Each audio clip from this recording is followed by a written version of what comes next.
Yes, good morning, people. Good morning to you all. It's another blue morning, and I am happy to welcome you all to the show. And if you're in the chat, please let us know if you can hear us. And I'm happy to see my brother, Phantom of Many Topics, and also one of the biggest supporters of this channel, my brother, Data from Belgium. It's a blessing to see you all. So blue morning to you all. Good morning, good afternoon, good evening. I wholeheartedly offer whatever suits your time zone. And it's a very, very interesting topic today. And I am happy to have one of the most experienced Chelsea supporters in the house. Stav, welcome to Blue Morning. Good morning to, and good evening, depending on where you are. Yes, good evening exactly. to you. Yes. And good afternoon to people in the UK. Yes, is this afternoon already in the UK or morning? No, it's just gone 12. No, it's 11. Yeah, 11 this morning. Yeah, it's exactly. That's why I'm calling it Blue Morning, because it's morning in the UK and morning in Las Vegas here. So that's why I call it Blue Morning. If there's a way to accommodate everybody, I'd gladly do so. So, Stav, I'm sure you're very well the topic we have today, given the background of the stream. It's about Christian Pulisic. Very interesting topic indeed, given that he's an American, given the expectations on his shoulders when he signed for Chelsea, given that you could say he is the poster boy of American soccer, that's how we refer to football here. So, Stav, overall, I'm going to start with you.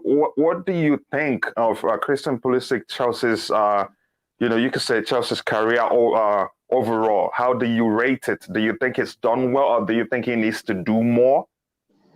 It started pretty, well, the thing is, I think he could have started earlier. I thought that Lampard was a bit overprotective. He said he was protecting him because of the pressures and the big crowds and stuff like that. But the guy had already been playing for Dortmund for nearly 3 years. So I wanted to see him earlier. He was brilliant at Dortmund. Yeah. I don't understand. I think Lampard maybe didn't fancy him, and he was just making excuses, because he made his debut at 17 and he'd had nearly 3 years playing in the first team at Dortmund. So I found that a bit of an excuse, and I thought he could have started him earlier. Obviously, it's been a bit patchy due to the injuries, but I'll address them. I saw a comment in the chat by Phantom. He's too injured too often. Yeah. I don't subscribe to that. I've said it many a time. I've said it to you as well, right? That when somebody starts at such a young age, 17, not fully developed, you do tend to get more injuries because the body's not as powerful or strong and as resistant. And he's a type of player who's going to get kicked a lot. To the level that is, the body is resistant to the level that the individual is pushing himself. Yeah, and he's obviously been kicked a lot, fouled a lot. I saw Ian Robben play for PSV at Ajax, and he was 19 when I saw him. And he was perennially injured with PSV. He was always out injured. He was the same. He's another player who's pretty lightweight, body-wise, in the frame of the body.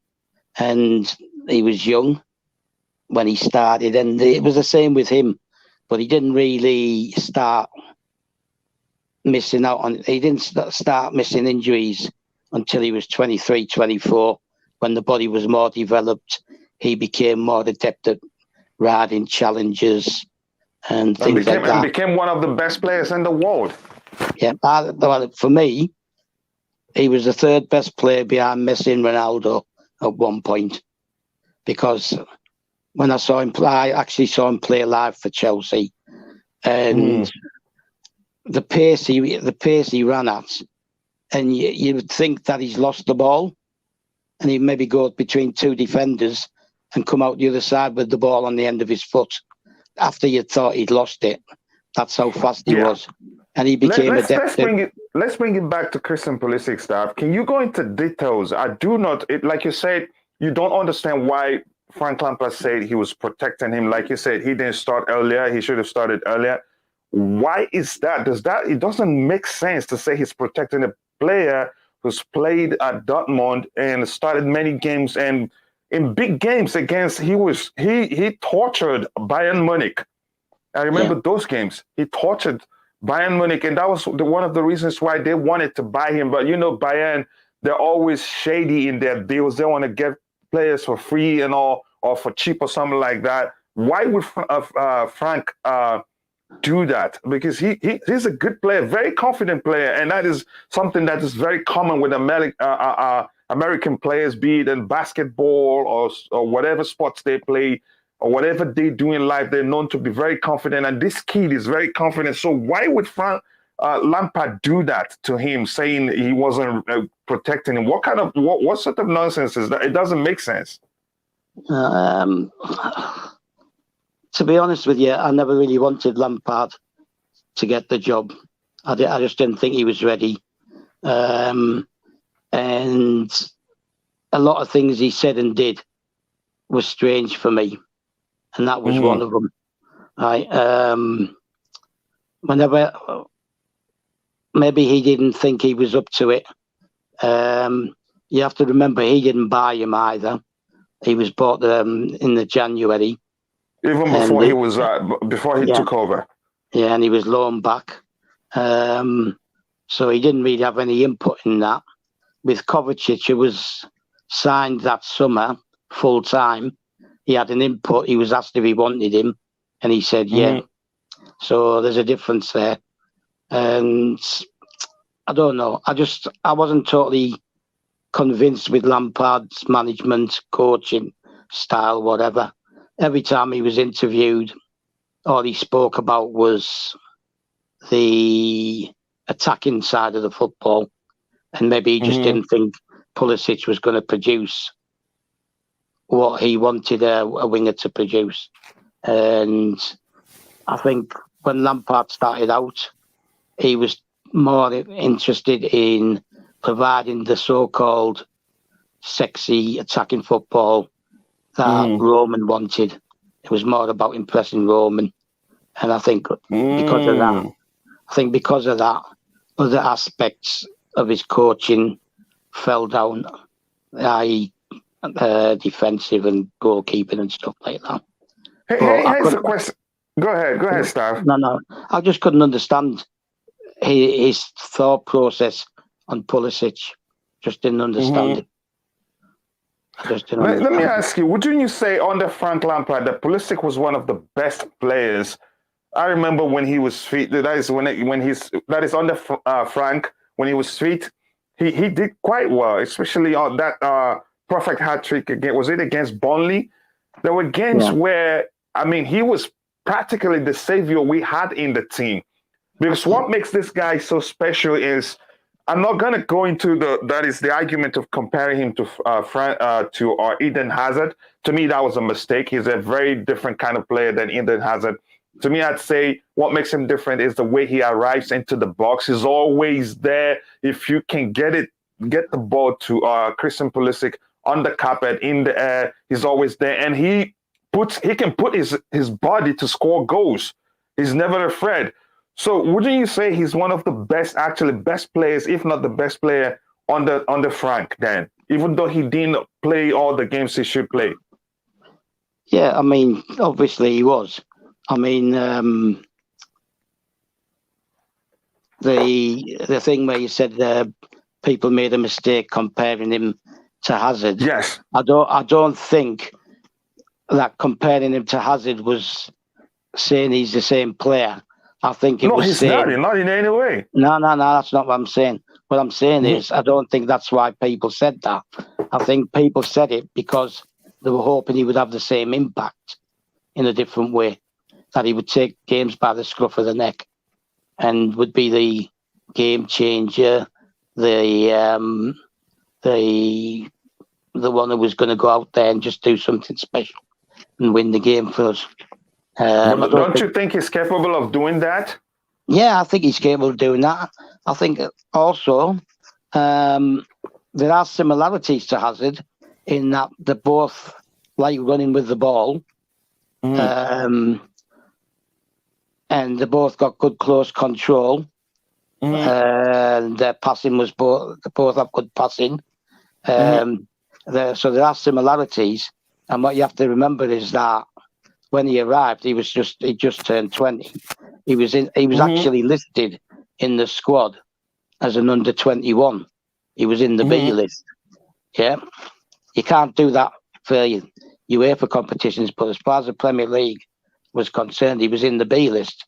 He was an under 21, which allowed us to have another older player in there. So I think he's still got a lot to offer.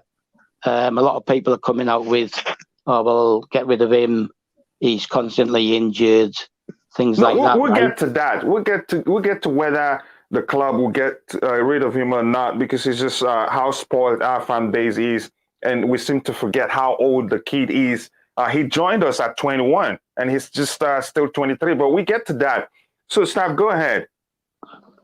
Yeah, I think he's got a lot to offer.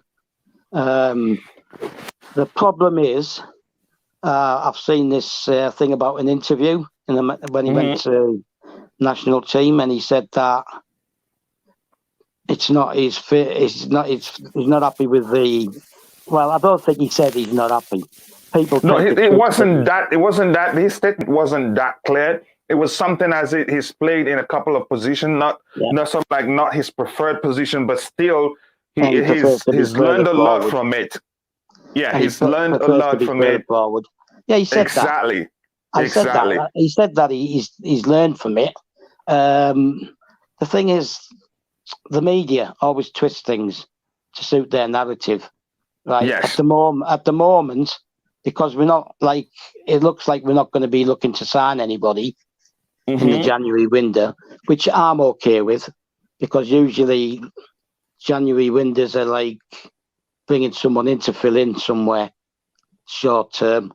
So what's the point of signing somebody? And you still don't know how long Tuchel's going to be around. So you're not going to splash out big cash, right? Oh, okay. Okay. Go ahead. Let's bring it back to Pulisic right now. And I'm going to put in the 30-hour mark in the show, I'm going to put the link to the panel in the chat. But let's bring it back to to his performance for Chelsea. In 64 appearances, Christian Pulisic has scored 16 goals and he's made 6 assists. To me, that's better than most of the guys we have in the squad. And you have to also take into consideration that he's gotten injured.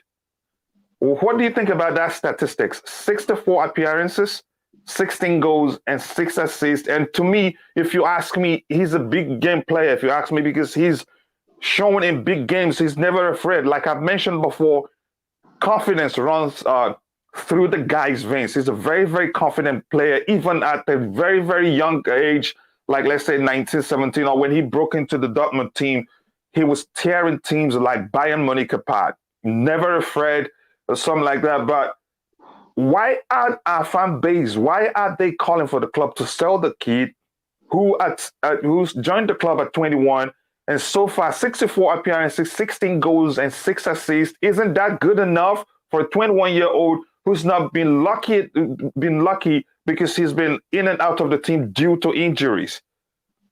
What do you think, Stav? Yeah, I mean, our fan base is very diverse.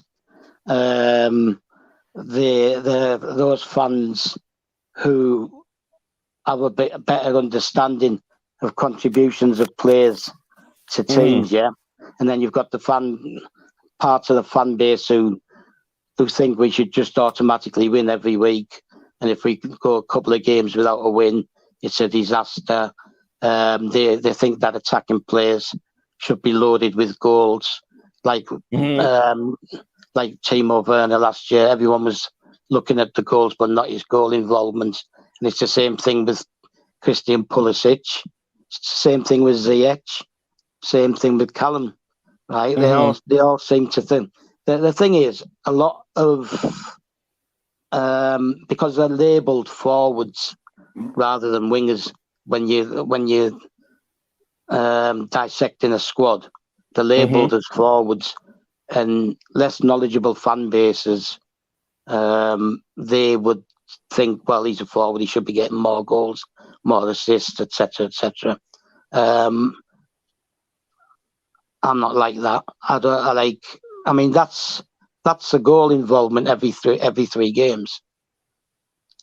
Those statistics for somebody who has been in and out of the team, has had to recover from injuries, right?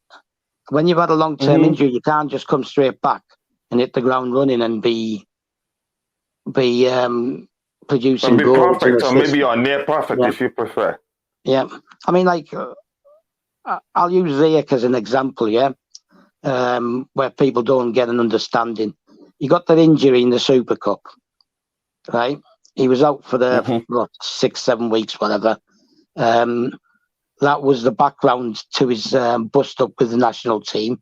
They wanted him to play, right? They wanted him to play injured, not fully recovered. He came back and he was wearing a brace on his shoulder to support his shoulder. And played the Super Cup.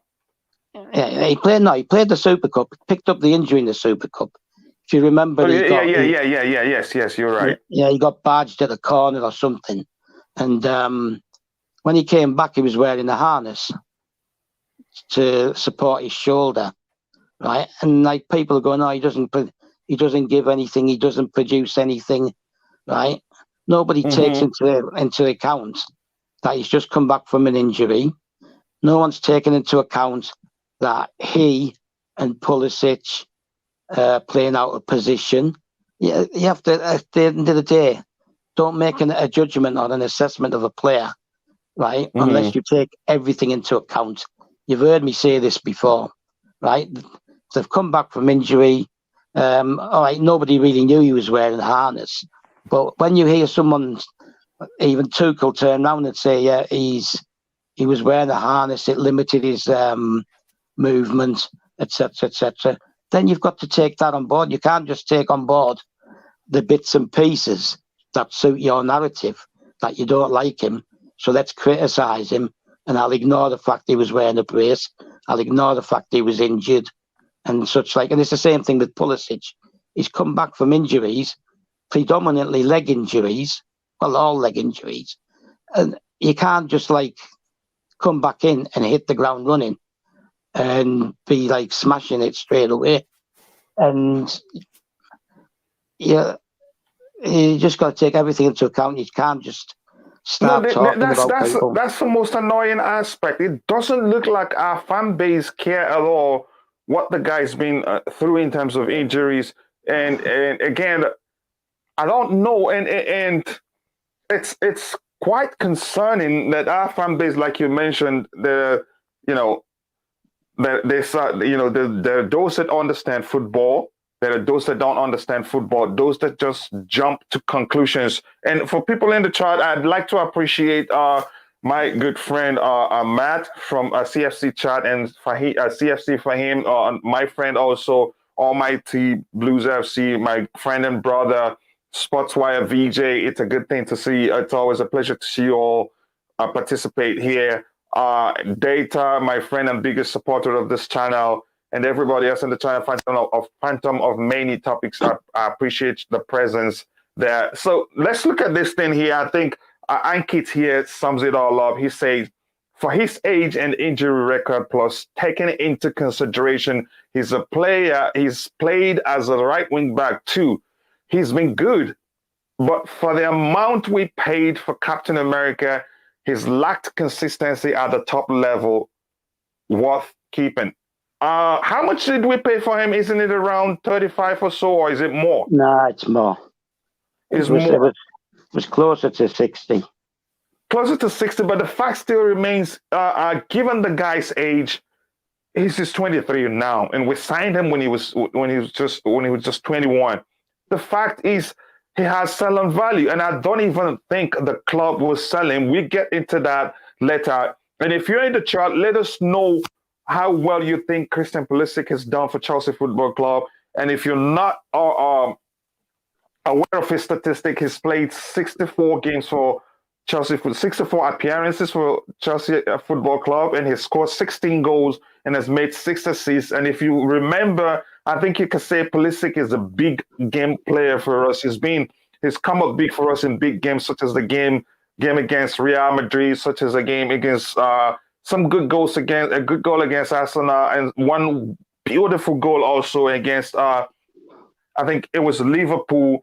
You could say he's a big game player because, like I've mentioned before, he's a very, very confident player. On his day, given the chance, and he would do some damage against the opposing team. And the fact is, again, something I'd like to mention about him that I always mention, the way he plays, he's hardly offside. I think some will argue it's because he always runs with the ball, so he's never offside. But the fact is, he times his runs into the box very, very well that you hardly catch him on side. So let's start. Before we go into the show proper, let's take a look at the comments here, see if we'll find anything.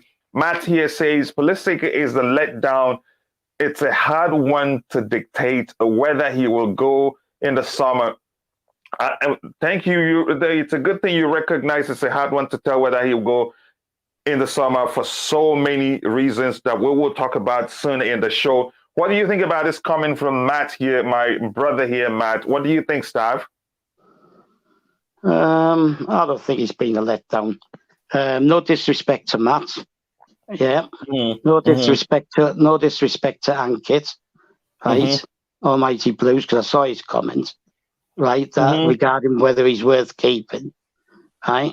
I'm trying to read the one that's on the screen now.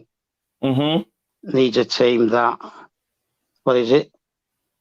Yeah, he said Pulisic is a big game player, but I think he needs a team that caters for him. Yeah, what do you think about that comment? That's that right. Okay, that's the most valid one. Yeah. Okay, and I'll answer. I knew you'd like that one. Yeah, I like that one. Right, regarding caters for him. Right, but I'll answer Matt and I'll answer Ankit. Right, with respect. Yeah, that shows our younger fan base. Right.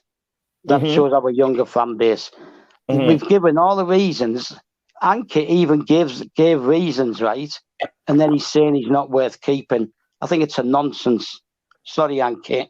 I think that's nonsense. Okay, you're judging somebody who's still only 24. Shall we get rid of... he's 23, actually, I think. 23, yeah, 23. He's 24 in September this year, right? Mm-hmm. So they're judging somebody who's 23. Is anybody saying let's get rid of Mason Mount, who's had a bad patch, right? Hasn't suffered the same amount of injuries, yeah, right? I'm sorry, but this is why I just sometimes get frustrated with some of the younger people who support the club, right? The guy is 23, yeah. Ian Robben didn't hit his best form until he was 23, right? He didn't stop. And he had a lot of injury issues before time. Yeah, he did with PSV, right? He had injuries with PSV, and he had a couple at Chelsea as well, right? One of them was at Blackburn in the first season when McKenna took him out. I was at the game, right? It was a disgusting challenge, direct on the ankle. And then there was another one where he aggravated it slightly at Anfield when he was running, and he had to come off. And I'm sorry, but judging a player who's had these difficulties but still provided situations, yeah, where he's produced, right, and then saying he's not worth keeping, that for me is a nonsense. Sorry, Ankit, but no, I'm not having that. Now you're fighting with Ankit. Here's the thing. I'm not having that narrative. No, right? I get your argument, Stav. Here's the thing for me. Ruben Loftus-Cheek is 26, right? And people wanted to keep him, right? And you've got a 23-year-old, and people want to get that one for me. him. I would say it's English bias, or because he's one of us. He's an academy product, and the thing with any academy product in the Chelsea squad. Not English, is he? It's not English. Whenever you sell one of our academy players, people get all bent out of shape. Oh, why did we sell him? Forgetting that we can't keep them all. And okay, but by the way. Let me clarify. I don't think we should be getting rid of Mason Mount either, because he's at an age where we still haven't seen the best out of him. Why are people saying get rid of this or get rid of that? Right? I mean, that's again. If you ask me, it all comes down to how sport our fan base, how he is. But I wanted to say something about Christian Pulisic. Has he been perfect? No, Pulisic has not been perfect. There are times, for instance, when he's been given opportunity that I expected him to take it. But I would not blame him 100% because he's been in and out of the team due to injuries. He doesn't have, perfect, you could say, the supposed chemistry with his teammates. For instance, he had a run of games before the Champions League finals to stake a claim to force Tuchel to start him in the Champions League final. And I was hoping, I think 2-3 games before the Champions League final, Pulisic had the opportunity to put in a performance that will make Thomas Tuchel, that will force him not to leave him out of the lineup for the Champions League final. But he didn't take those opportunities, and I was so frustrated. I think it was 2 games against Manchester City, and the other game I don't remember, but it was games going to the Champions League final. Had he played well, taking those opportunities, he would have started in the Champions League final. So that's why I'm saying, is he perfect? No, he's not perfect. He's been given opportunities that he could argue he didn't take, but that's not reason enough to write him off, because he's got it in him. He's a talented player, and believe me, like you've mentioned, you used the case of Ian Robben as an example. Before he turned 23, it was injury here and there, even at PSV, at Chelsea. Then when he left Chelsea, it seemed like he just gone beyond that. That is, he was hardly injured after that, and he turned into a machine, one of the best in the world then. So that actually will be the case of Christian Pulisic, because at the time he will learn how to manage his fitness and his body, and he will keep fit. And once this guy keeps fit for a stretch of time, then we'll see the magician he is come to fruition, if you ask me. So my argument is he's not perfect. There are opportunities given to him that I believe he should have taken that he didn't take. But that's, by the way, we shouldn't judge him by those things, because we must take into account that he's been in and out of the team due to injuries. But that's, by the way, my brother here says Pulisic still needs to be with us. If Chelsea can keep him fit, he will be great for our club. It's too early to think of letting him go. That's exactly the point. Thank you very much for that great comment there, Nee. He's just 23. He's, again, then I don't want to start sounding like a broken record, but we must consider the guys that is his Chelsea career has been riddled with injuries here and there, and that is something he will overcome. He will not be like that forever. So Max here says, so let's read the comments a bit before we go back to the to the structure for this stream. I remember when he ran on the pitch to warm up and got injured for 4 weeks from it. It happens. It happens, Matt. I know you know that. It happens, but we're not just patient. And that's one issue with us, the Chelsea fans. That happened. Yeah, I remember that too, but we can't not judge him by that. Maybe the poor guy is probably raring to go. He wanted to become part of the team so much that even when he's not that fully fit, he wanted to participate, thinking it's okay. And then he got injured during warm-up. And that's not the first time a player got injured during warm-up. It has happened before. Even it has happened to Ruben Loftus-Cheek, if my memory serves me right. Anke says, please highlight my comment again, Coachila. Thanks. No surprise, I am misunderstood. I will be the last woman to get rid of a player due to injuries after Robin. All-time favorite. So now Anke is making it clear that he's not fighting with you. I think it's this one here. I'm not sure which one he's looking for, but if you can give me a cue, is it this one? Yeah, I think it's this one. For his age and injury record, plus taking into consideration he's played as a right wing back. He's played as right wing back too. He's been good, but for the amount we paid for Captain America, he's lacked consistency at the top level. Worth keeping. Yeah, I mean, your comment is open to interpretation, if you like, because it depends on who reads it. But I get your point quite clearly. So this comment here by Mike says, okay, we've read that one. This here, okay, we've read that one too. I can't with these injuries. Oh, Matt. I repeat, Stab. I never said not worth keeping. I said worth keeping. Yes, he's seen it too. Young players are always going to be inconsistent. I think many of us forget that the exceptions are players like Messi and CR7. Yeah, you rarely get players who are at the age of Christian Pulisic and Kai Havertz, all that you can say you can get consistency out of them. And then also you have to look out how we've rotated the team. I've argued this before. Rotation, while it helps the manager to keep I'll open the panel in a bit to keep the players fit. It can be detrimental to the chemistry of the team. And that's something we must take into account too. Because Tuchel has rotated the team quite a lot. Even Frank Lampard did that. And that's the only way to keep these players happy, because we have too many players in the squad that play in that attacking area.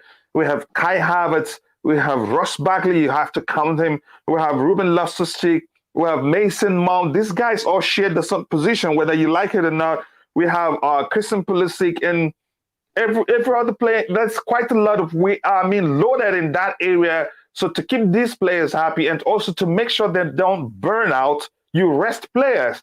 That is good to a certain measure, but then again, it can be detrimental to team chemistry. What do you think about that, about rotation and how it can affect team chemistry, Staff? As somebody who saw every one of Ranieri's games as manager, right? The season we finished second in the league when we spent all that money, right? It's continuous rotation. Like this, the season of the so-called invincibles. Yeah, right. And the two games we played against Arsenal, he rotated the team, right? And he basically he was a bottle job, what they call in England, a bottle job as a coach. Because what he did was he played too many central mid players and they had no width, no wingers or anything. And we played them in the FA Cup, 2-0 up, we got knocked out. Yeah. We played them in the league twice, both games 2-1, right? So they picked up 6 points. And had he played with width, because all the Arsenal goals were produced from wide, Lauren, Ashley Cole, people like that getting forward, right? And nobody there to track them back. And those 2 games cost us a title, because if we'd have won those 2 games, which we were well capable of, yeah, right, we would have won the league. We would have won the league.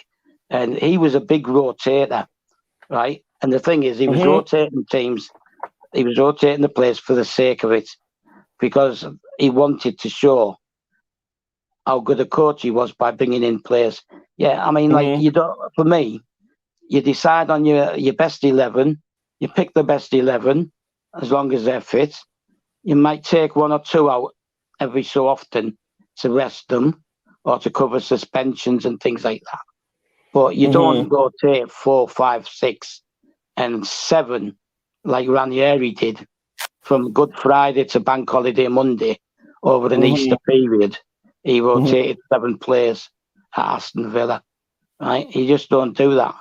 And I get that. I get that. You want to keep the squad fit. You want to keep them fresh, right? But if they're not playing games, and then they just come in, right, for 1 or 2 games, and then they go out again, they're not fresh. They're not match fit. They're not match sharp, right? They're not going to be at the best if they're in and out. And like you said, they've got to build a chemistry as well, right? I've heard a lot of people saying that we can't play in a 3 at the back. I can't play in a 4 at the back. I think Tottenham's 3 games have proven we can.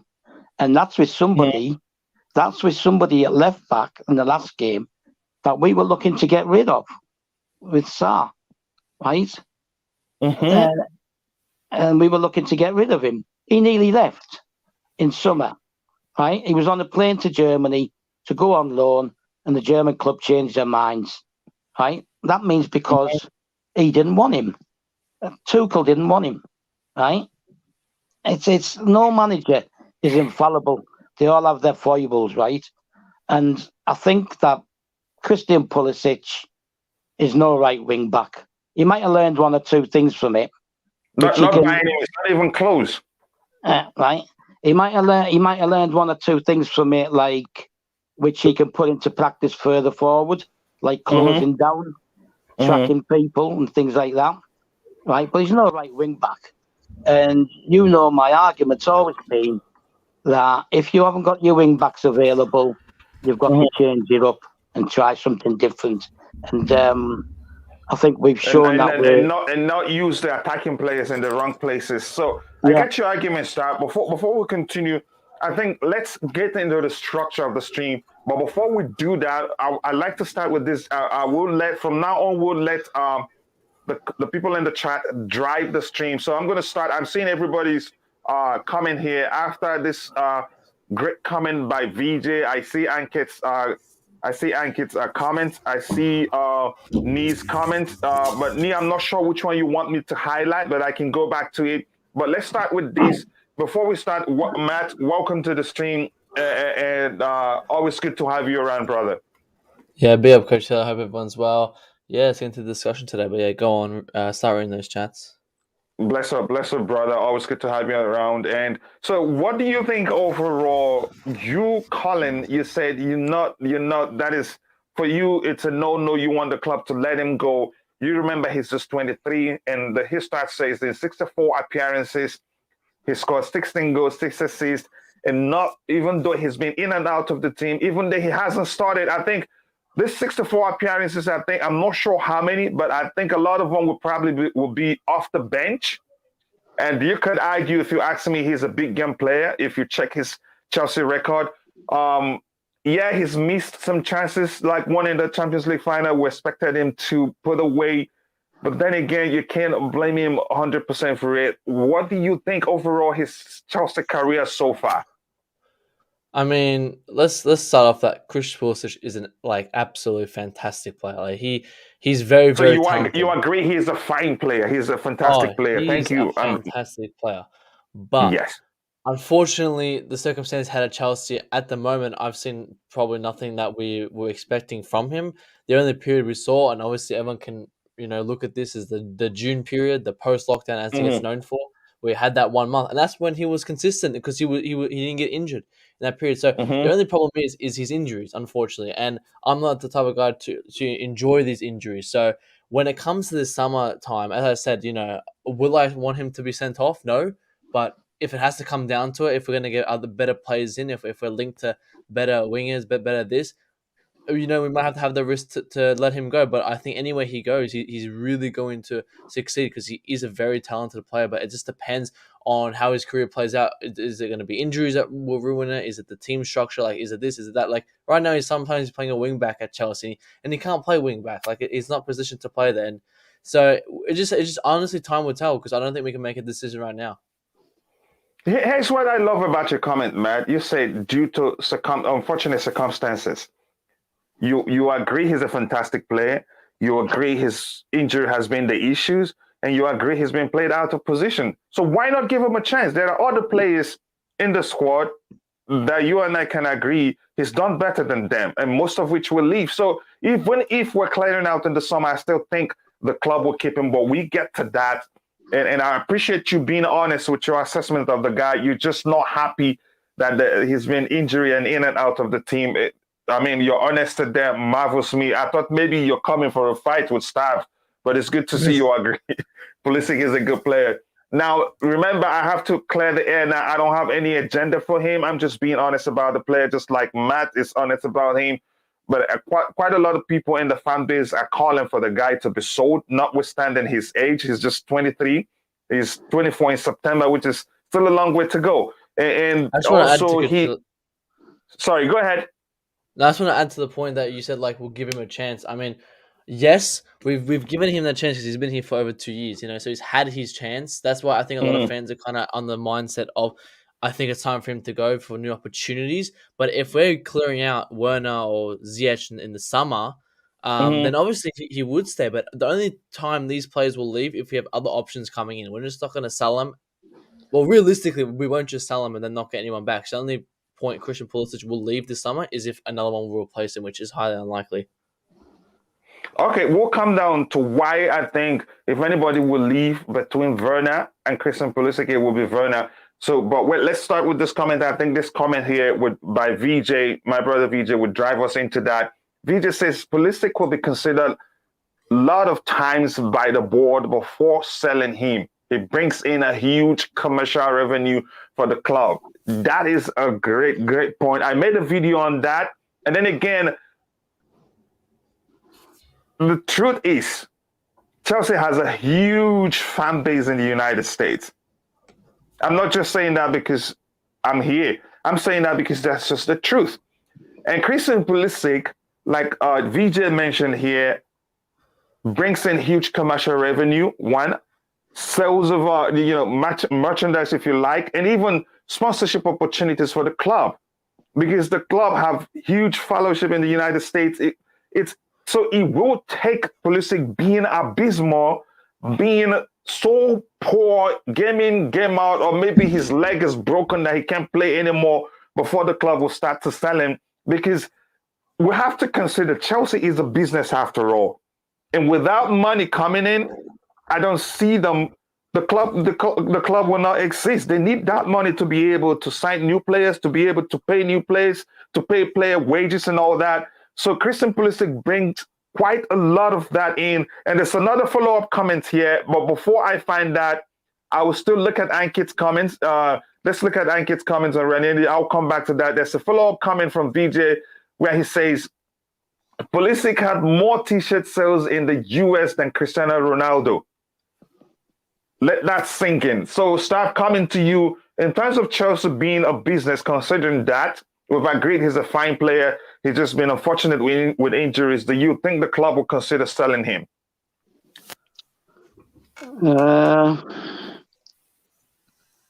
At the moment, no. But a lot depends on Tuchel, because he can make a decision that he wants players in other positions, in which case we're going to need to start selling players to bring players in. We're not going to just splash cash without bringing money in. I think the last few transfer windows have proven that we sell to buy, right?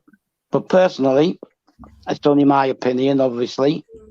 He wouldn't be one of them. Callum Hudson-Odoi wouldn't be one of them, because he's still developing, and Ziyech wouldn't be one of them, right? The one thing a point I want to make about these three, right, is one that you made yourself, yeah, when you gave the statistics on Pulisic. The media, even the Chelsea website, i.e. Fifth Stand, other telemarket, all these type, and not telemarket, transfer market, all these type of things, they only ever say, right, unless you go in depth, how many games have played. They don't say somebody's played. They say he's played 70 games. 15 of those games could have been 10 minutes off the bench, but they still count that as an appearance.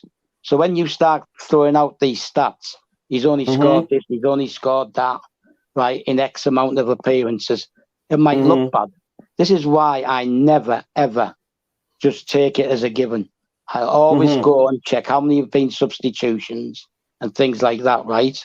And then these players are the ones who've predominantly been rotated along with Havertz, right, because of that front three, yeah, and Mason Mount as well, although not as much as the others.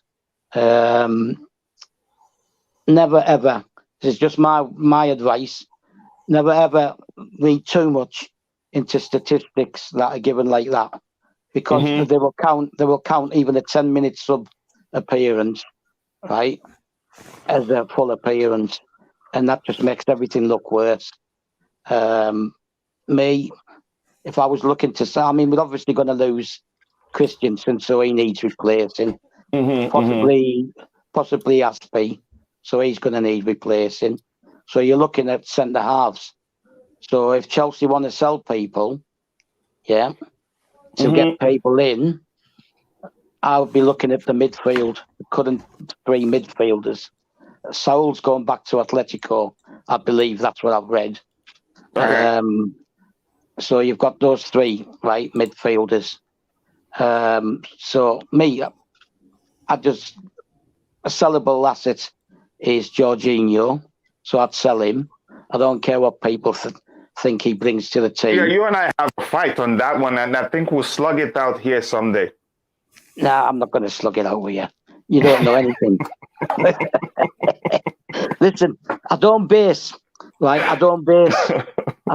my assessments of players on whether I like them or not. Right, I do look at statistics, but I look at all the statistics. Yeah, right. I don't base my opinion on Ziyech based on the Chelsea statistics. Yes, start bring it back to what you were saying about Christian Pulisic. Yeah, well, it's the same with Pulisic. I'm not going to assess him on the fact that he's made 64 appearances, because I know a lot of them are a substitute, and you can't count that. You can't count that. You can't count that into an assessment. I'm talking about all these players, right? People go, no, he doesn't. He has nothing. He's useless. Get rid of him. There's a channel. What do you call yourselves? Content providers. Yeah, whatever you call yourselves, right? No, now you have a fight against all content creators. Go ahead. I couldn't care less. And you know that, right? There's one. I'm not going to name them, right? Not them, him. Yeah.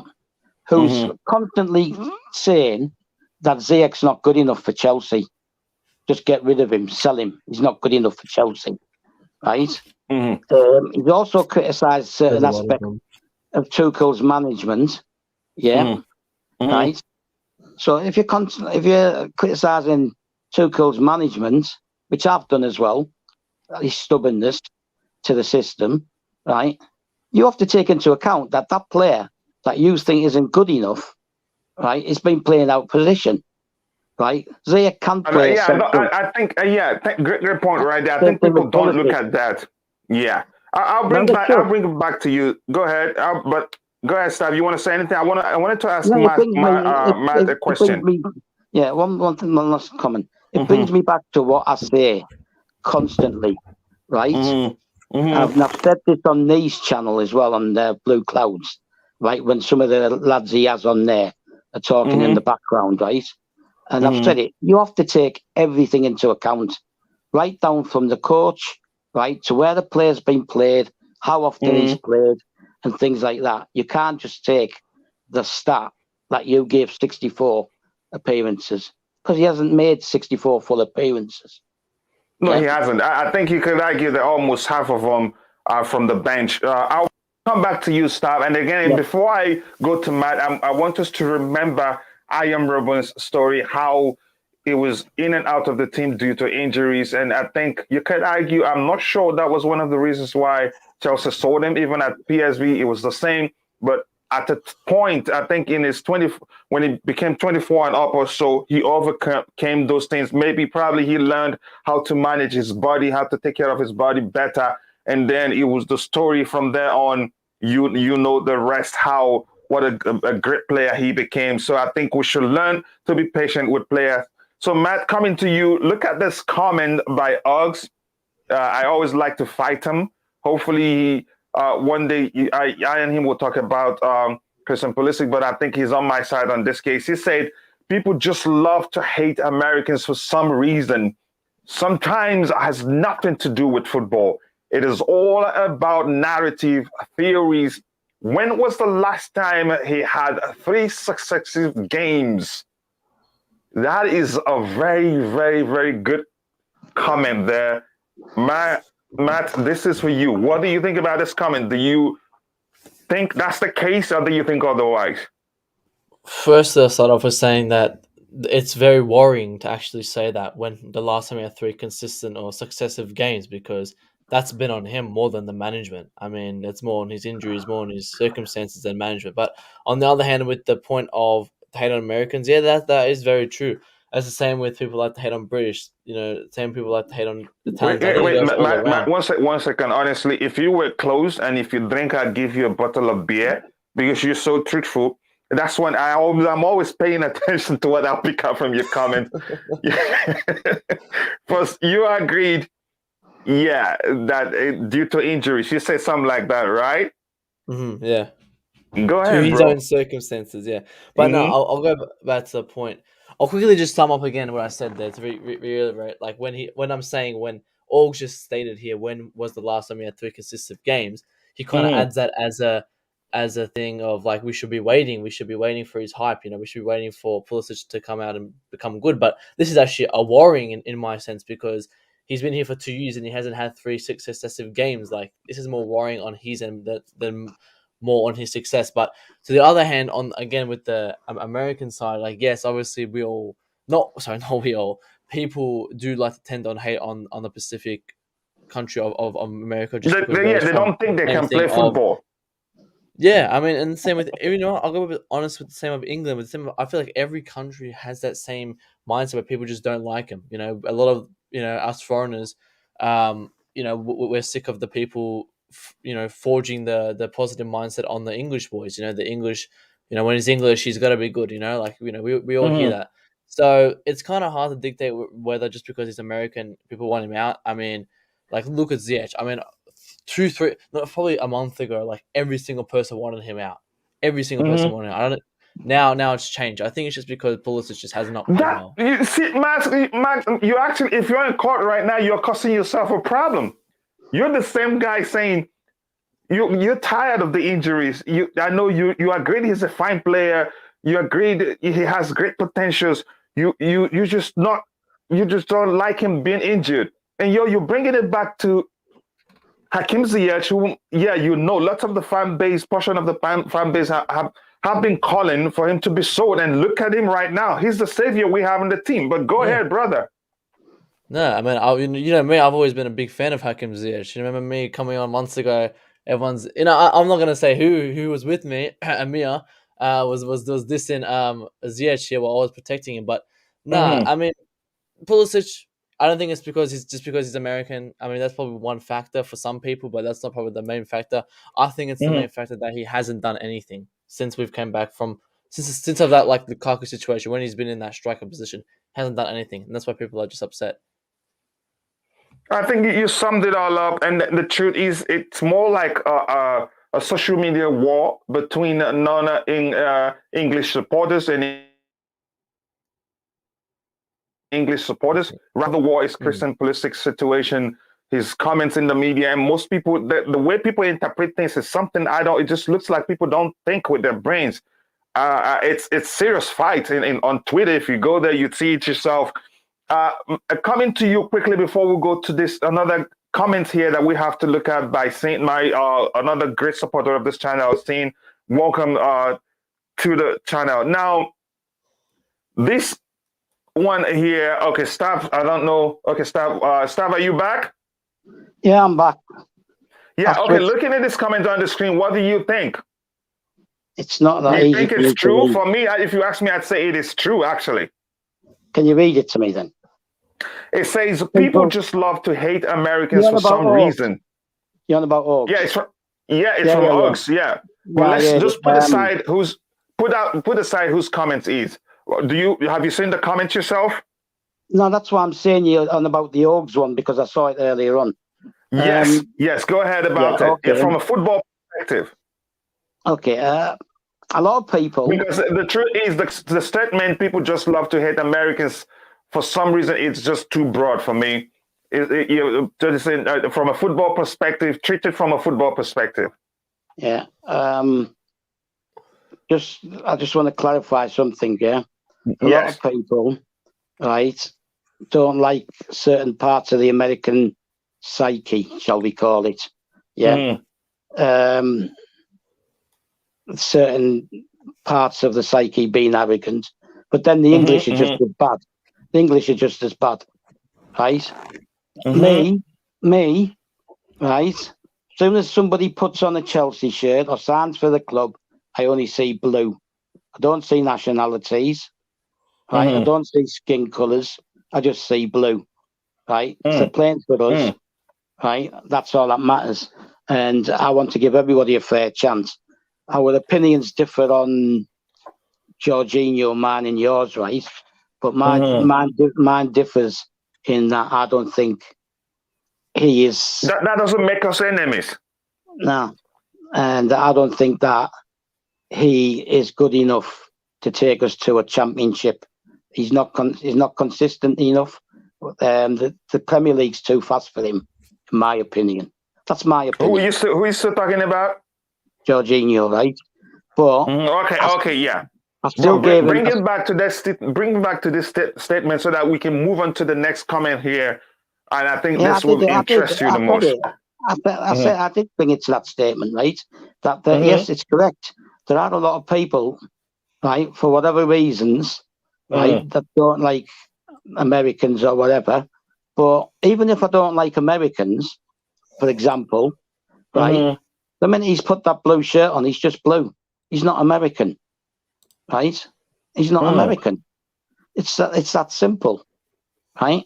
I couldn't care less where he's from. All I know is he's wearing a blue shirt. He goes on the pitch. He's trying to perform for Chelsea, right? And that's all that matters. Yeah, Oaks has got a point. Oaks has got a point, right? But the English are just as bad. They're just as bad.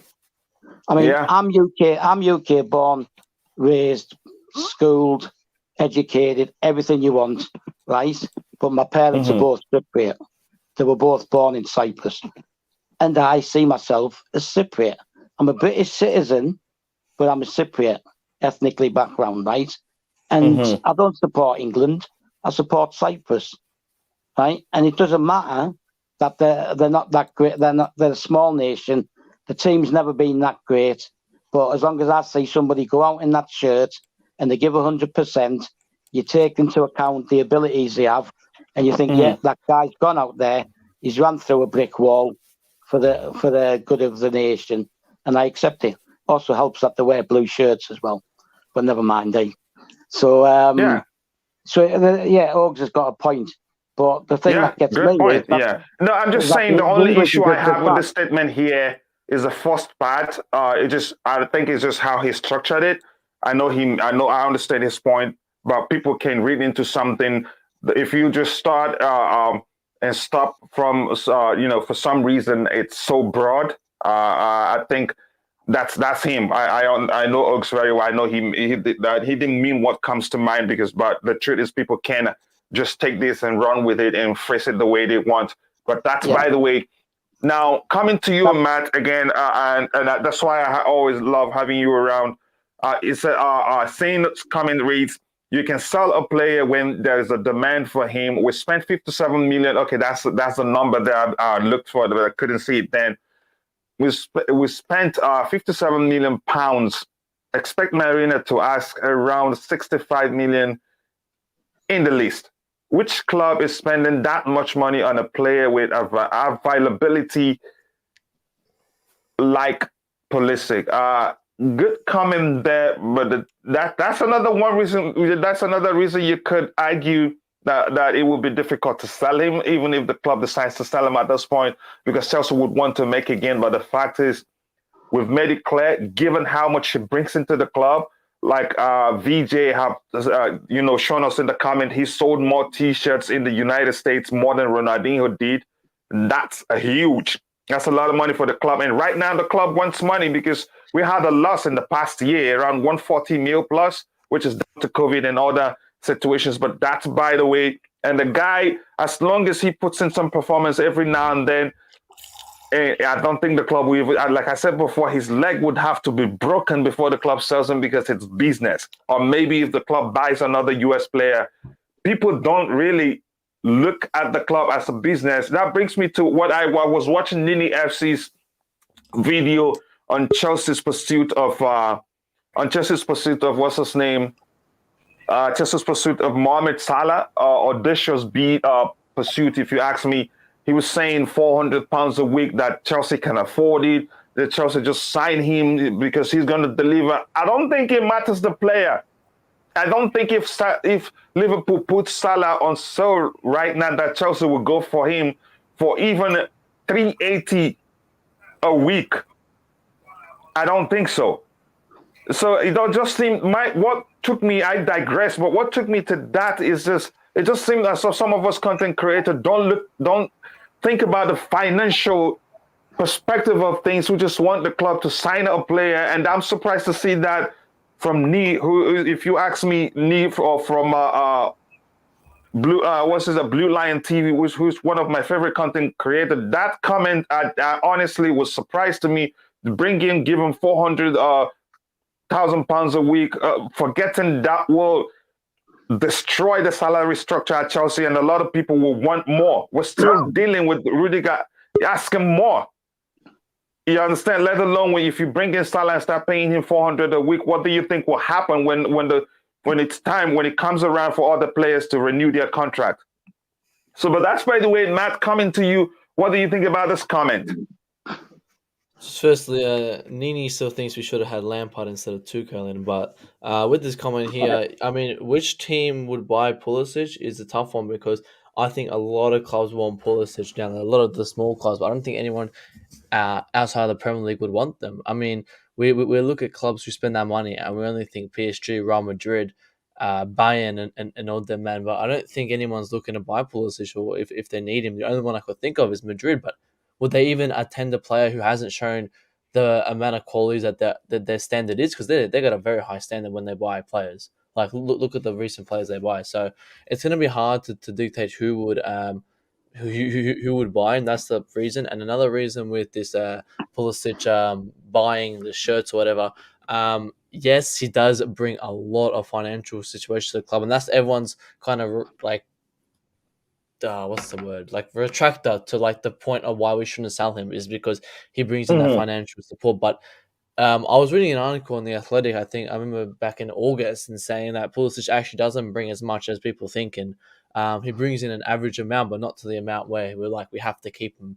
Like the Sun, like human Sun, he brings in a lot of money. He brings in 70-80% of the financial foreign money. Pulisic doesn't, not as much as Sun. So I don't think that's a massive factor to think about if we ever sell him, is the financial structure that he'll break. But again, that might be a small reason. Can I address some of that? Go ahead.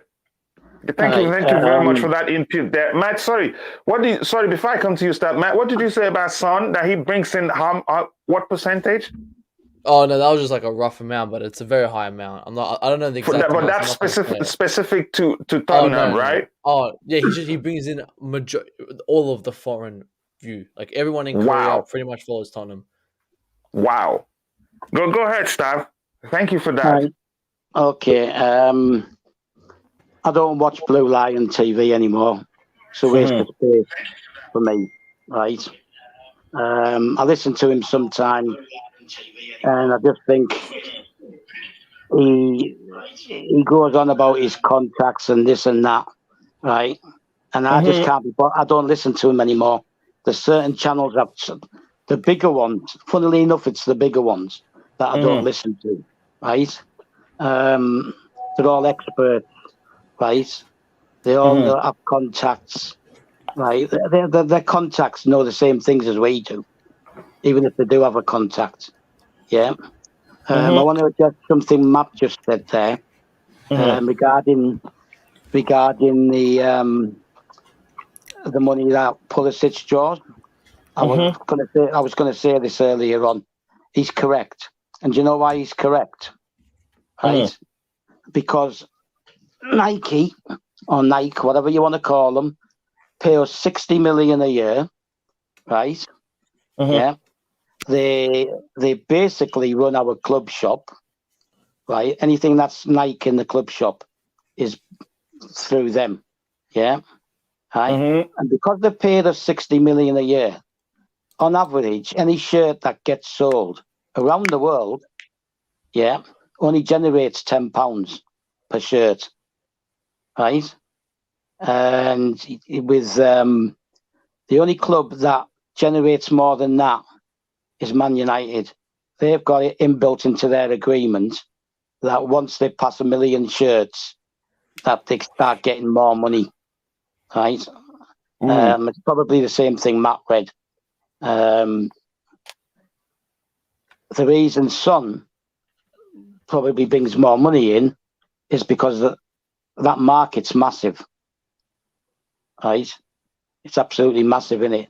Yeah, because he's Korean, isn't he? Right? It doesn't matter that he's Korean; he's Oriental, yeah, right. So you've got people in China, Malaysia, North Korea, South Korea, whatever you want to call it, because he's Oriental, right? The people are going to buy it, right? And he's probably the biggest star from there, isn't he? So that's why he generates more money, right? It's a fallacy that players generate large amounts of money because the shirt still only gets around £10. I think Barcelona, Real Madrid gets slightly more, but the one that gets the most money out of that is Man United, because everybody wants them, and when they negotiate their deals, there's a set amount of shirts they have to sell, and then it goes up. Their cut goes up. It can go up to 20-25%. Right, on a £100 shirt, that's £25 in it instead of 10. Right, so that's why they generate so much. Was something Matt said. He's about nobody wanting to buy Pulisic, right? If you're looking at the bigger clubs now, Real Madrid, Barcelona, PSG, some of the Italian ones, right? They're looking to offload players, sell them, but they're looking to. Can I say this? How about looking at what money that is the business he will bring to them? Don't you think they will consider paying up to 50, 60 for him? No, given because that he's just 23. No, because maybe they don't target the American market as much, right? Also, at this current moment in time, and I know you're trying to provoke me into a specific comment. No, that's not the case. No, I'm just I'm thinking. Gonna make it. I know. I don't. When I use the word provoke, I don't actually mean provoke. No, I'm good. I'm good, Stav. Believe me. Right, I don't actually mean provoke. Right. Mm-hmm. You basically prodding me for to get you talking. Yeah. Right. The thing is, right, if you look at the bigger clubs, most of them are close to being bankrupt.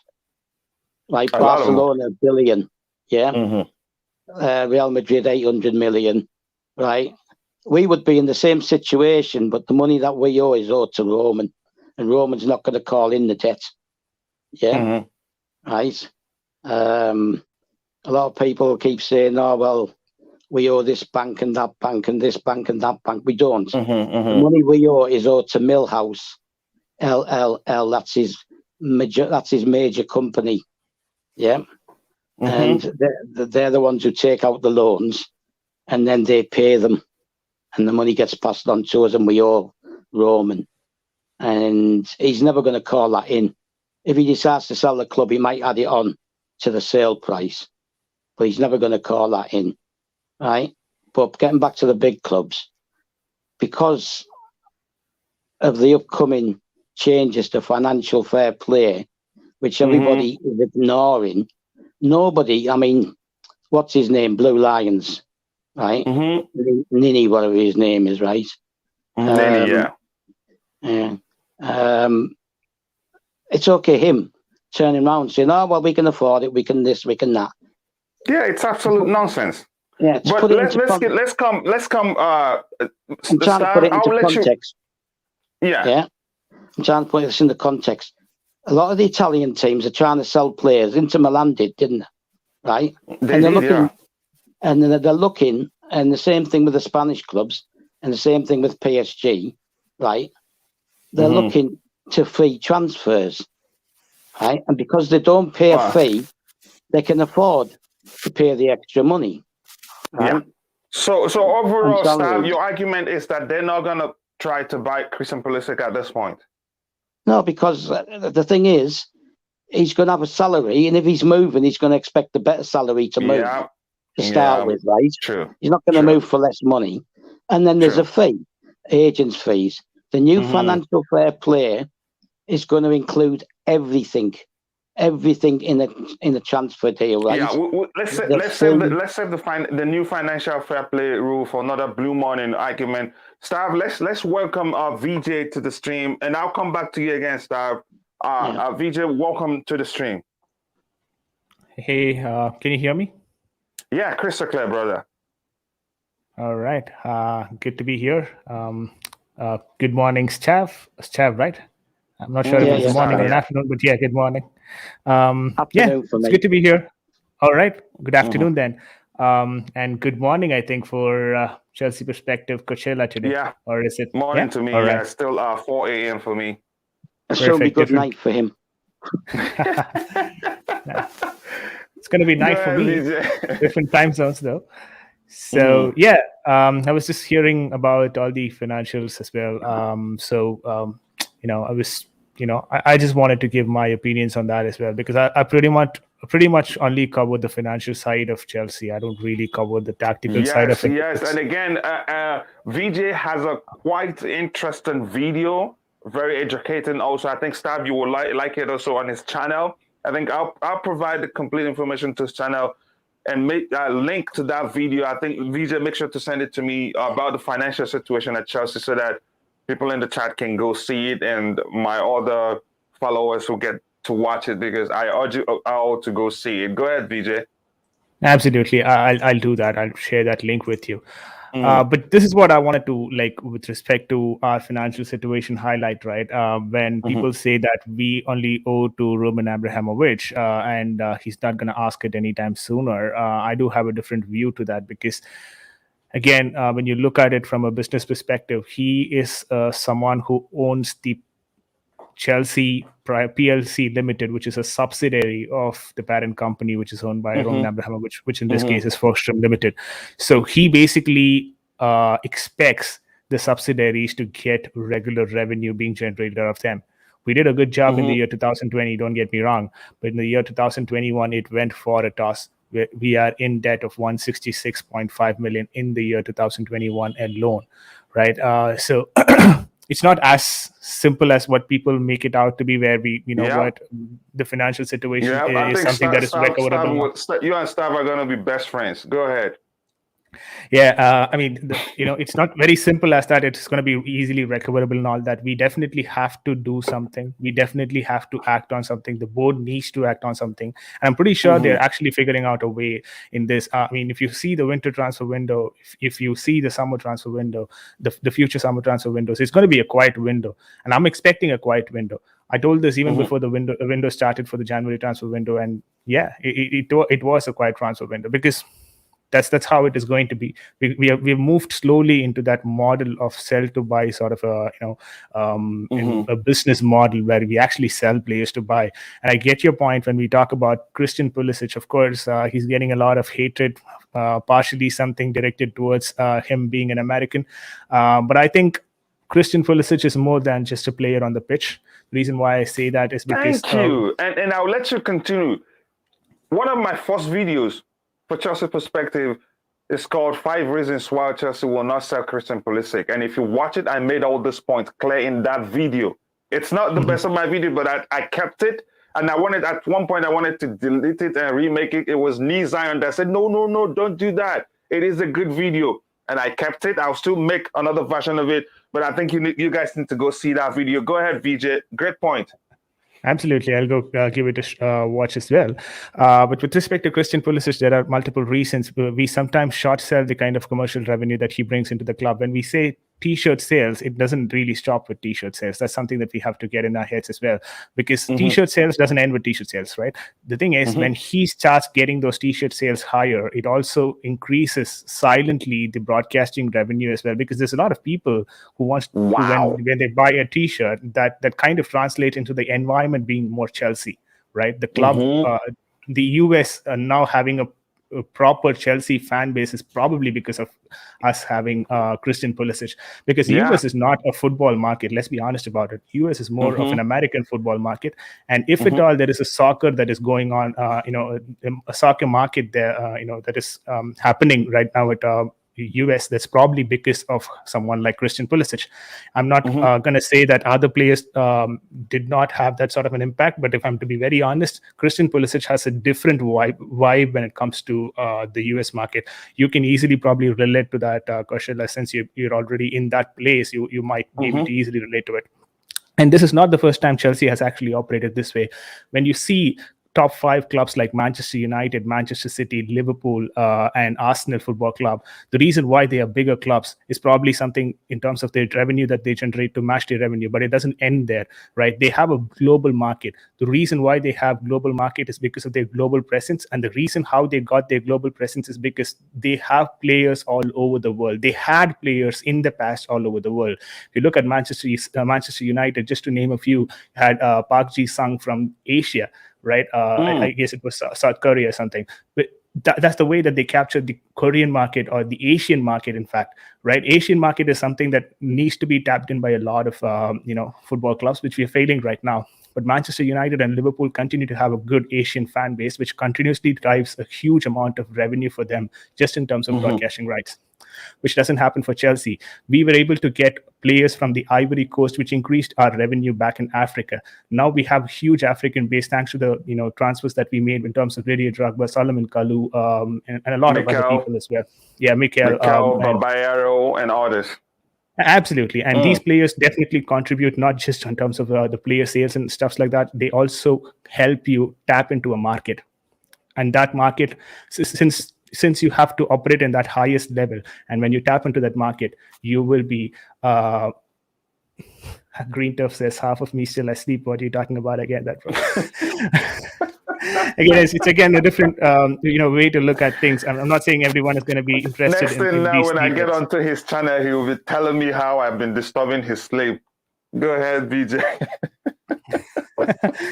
All right. Anyways, just to keep it very short, right? It's so with Christian Pulisic, we have been able to do that in the North American market, because predominantly, if you see, the South American market is something that has been associated with Spanish teams more and not with English teams. Right from the players moving only or preferring only the Spanish leagues most of the times. Top players like Messi, everyone, right? They first go to Spain because they first of all speak the same language and they're pretty much comfortable moving out to Spain and play. So they have that South American market already captured, which means that North American is something that these guys are looking into. And Christian Pulisic actually gave away a good, gave a good gateway for us for Chelsea Football Club, and I think it has got a lot to do with it. And you can also think about other clubs like Arsenal, where they had Ashraven back from Russia. You could keep going on, right? These clubs have specific people at specific area just to cover that market and the people around that, and I think it definitely has an impact. And Chelsea, first of all, does not have bigger stadiums like that of the other clubs, so that is the reason why we pretty much concentrate on tapping into markets and also at the same time generating revenue through these markets, and also generating more revenue through the loanees. If you look at the average number of people that go on loan for the last 5 years for the other teams and Chelsea Football Club, you could see we have 4 times the amount of loans that we have people are on loan than the Manchester Uniteds and Liverpools of the world. Right, that tells you something, because we have to have an alternate flow of revenue than the matchday revenue, because our stadium capacity is far lesser, 45k or something. That's far lesser when compared to the other top clubs, right? So I think if you look at Chelsea from a business standpoint, you might probably try and figure out the answers for most of it. And I expect Chelsea not to sell Pulisic, and I think most probably the player that we would probably sell this window, which would be easier for us to do as well, would be Hakim Ziyech, because he's on 110k, he's already 28, he's been doing a good job, and that's probably increasing his market value right now. But other players like Timo Werner would be very difficult to move on, because he's already on 270k and he doesn't suit Italian system. He doesn't suit any physical league, first of all, and so he probably has to go back to Germany. In Germany, who's going to be accepting a 300k wage except for Bayern Munich, which is again a question mark if Bayern would want Timo Werner right now. So I don't really see a market for Timo Werner as such. That's the reason why I think Timo Werner is probably going to stay, even though his form has been pretty much poor. Hope I make sense with Hakim. Just when I think you made great sense. Just when I think you were going to be Staff's friends, you just said that the most likely player to leave will be Hakim Ziyech. I think that ruins everything. I don't think you and Staff will be friends anymore. I think that statement alone ruins it. Let me rephrase this. I'm coming. Sorry, I didn't mean to cut you off. Again, it's freedom here. You have the right to express your opinion. Staff has the right to his opinion. We all see things differently, and that's why we're smart people. When you have smart people around, there is never going to be. It will be difficult for everybody to agree, but we agree to disagree. We all have our reasons for whatever input we have here. But go ahead. Before I take it to Staff, I think he's gonna. You just started a fight, and hopefully we don't go ahead with that fight. Go ahead. There's just one quick thing, right? My favorite player in Chelsea Football Club personally is Hakim Ziyech. All right. What I was talking was in pure terms of business and finance. All right. I want Hakim Ziyech to stay, but if you ask me a question, will Hakim Ziyech practically stay in Chelsea Football Club in the next season? That's where I think probably he is the easiest option for Chelsea to move. Right, and that's why I think Hakim Ziyech might be sold. Not because I want Hakim Ziyech to move on. Trust me, my favorite player is Hakim Ziyech. If you see my watch along, you could see the goal celebrations and all of that. I love Hakim Ziyech and his attitude and stuff. But the thing is, it's easy for the board to do it, and that's why I think they probably. Okay, before I go to Star, I know what he's gonna say. He's gonna most definitely talk about Hakim Ziyech. Now, you've talked about why you think the club will not consider selling Christian Pulisic from a business perspective. Now, can you look at things, given his ability, the potential we all know he has, and what he can do, considering how injury has kept him in and out of the team most of the time? Do you think, given his ability, do you think the club will consider selling him?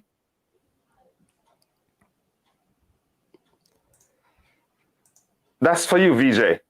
Oh, was that for me? Sorry, I thought it was Yes, for it was for you. Yeah, you've talked about that from a business perspective, which is a huge reason. If you ask me, 80% of the reason why the club will not consider selling him. Like I said before, again, I'm beginning to sound like a broken record here. His leg has to be broken before the club will seriously consider selling him. Do you think, given his potential, given his ability, we know how good he can be on his day, and we've argued here he's a big game player. If you check his Chelsea record, he's actually performed in big games, scored some great goals against Liverpool, against Arsenal, against Real Madrid in the Champions League. He's just been quite unlucky due to injuries. But before we continue, please, if you're here for the first time, don't forget to smash that like button, and more importantly, subscribe to the channel if you haven't. Click on the bell notification button so you get notified whenever we are online. So given his ability, beyond the business he brings to the club, do you think the club will consider selling him? If you take the business side of it out of the equation completely, then I think we would find it very hard to even judge a player, being sold for Chelsea Football Club. The only player that I could think of from top of my mind that could be a potential to be sold off is Marcus Alonso, because from a footballing standpoint, he doesn't make any sense to be in the club. So otherwise, I think every player who's been brought into the club from a footballing standpoint have done a good job at different instances at different points. So this only takes me back to the manager. It's got a lot to do with how the manager expects this system to work going forward in the next year or so. And if at all Thomas Tuchel wants him in his plans, then probably he will. But I don't think so. Thomas Tuchel was utilizing him the best way in the 3-4-3 system, and that's probably the reason why he was struggling for the past 8-9 months. Immediately when we transferred to a 4-3-3 or a 4-2-3-1, you could see what he can basically do, right? So for me, Hakim Ziyech needs to play in the proper system, and if at all he gets the opportunity to play in the proper system, I don't think so. Considering the business side of it completely aside, Hakim Ziyech need not be sold for Chelsea Football Club. He's got a lot of talent. Okay, you just made peace, and you just indirectly made peace. You mean Christian Pulisic, right? Was it Christian Pulisic? I'll come. No, you meant Hakim Ziyech will not be sold, but you meant Christian Pulisic, right? What was the question? There was a question I was going to ask you, but I think I'll come back to that. I think we'll have to switch now to overall. Let's switch to overall Chelsea's transfer this January window. I'll start with you. VJ, thank you very much. That's why it's always good to have you around. Honestly, you've taken some time, and I think given your analysis of the financial situation at Chelsea and why Chelsea wouldn't sell Christian Pulisic, given the business he brings into the club, I think Stav will be your friend. But you're always going to fight with him, given your comment regarding Christian Pulisic. And I'm not going to let him do that now because he's going to start a fight knowing who Stav is. But Stav, huge talent, to you. Huge talent. I know he's a huge talent. And Sin says, I love him. Stav, you see, indirectly, VJ made peace with you. He doesn't want that fight about Chelsea selling Christian Pulisic. But I know you understand his point when he said, if anybody will be sold, it is Christian Pulisic. But I'm not going to let you guys get into that argument. Let's go into this one here, says Broger in. Because we have, this is a 2-hour show. I've decided to make it a 2-hour show because I see how long it goes every time we have it. It's not the show that will be good to timed and end abruptly. So now, let's start here. What do you think about the rumors that the club are willing to listen to offers regarding Amanda Broyer, given the Southampton want him? There's also rumors that West Ham also want him. What do you think? Do you think it would be a good idea to sell that kid? I think it's Newcastle. I'm not sure about West Ham. I think Newcastle. Yeah, sorry. Yeah, and they're talking 40 million, whatever. Even at 40, do you think it would be a good idea to sell the kid? I know we need money right now, right, to make up for the loss for the past year. But you think it would be a good idea to sell the kid? No. I touched on this point earlier, right? I don't want to sell someone like him, like Broja. I don't want to sell Christian Pulisic. I don't want to sell Hakim Ziyech. And I don't want to sell Callum Hudson-Odoi. Yeah? Because, like I said, I think I said it earlier, nobody knows how long a manager's going to last at Chelsea, right? A lot of people have made this comment that, how can I put this diplomatically? They've made the comment regarding the board backing the manager, stuff like that, right? For me, right, if you're going to sell, right, you're going to sell people who, in my opinion, right, are sellable and don't really have a future for me. If another manager comes in, things are going to change, right? If this is a prediction by me, okay, I'll predict something. If Tuchel continues with that three at the back system, right, he will alienate the forwards, right? I think it's been proven now, this fallacy that we can't play with four, that we can, right? And it's also in those 3 games against Tottenham, forget the goals, right? Look at the attacking play, look at the fluidity, look at the width, look at the balls going into the box. Lukaku could have had 2 or 3 goals in the last game against Tottenham, right? But that's down to him just coming back, not having the sharpness that he should, right? So if you continue with that and you continue creating chances, he will start scoring, right? What is? I hate to sound like a broken record. What does Jorginho offer to our attacks, right?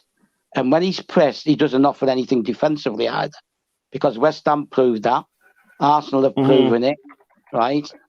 And to me, he's a sellable asset, right?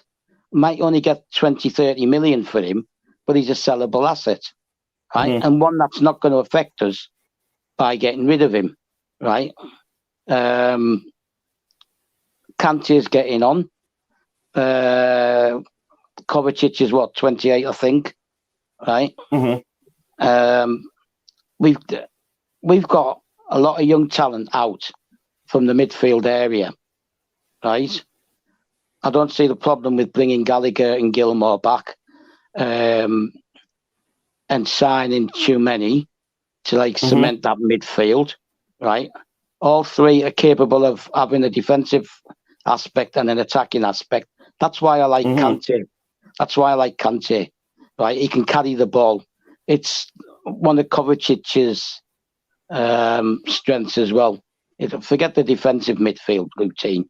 But you can get somebody who can shore us up and protect that defence better than Jorginho, because Jorginho does not protect the defence, right? He has to have an out ball, and the out ball is usually Kante or Kovacic, whoever's playing next to him. Yeah. Now, I say 2 words. Well, it's 4 words in total, right? Kevin De Bruyne and Salah, right? Why would you get rid of your best talents? Now, don't get me wrong, De Bruyne was a bitch, right?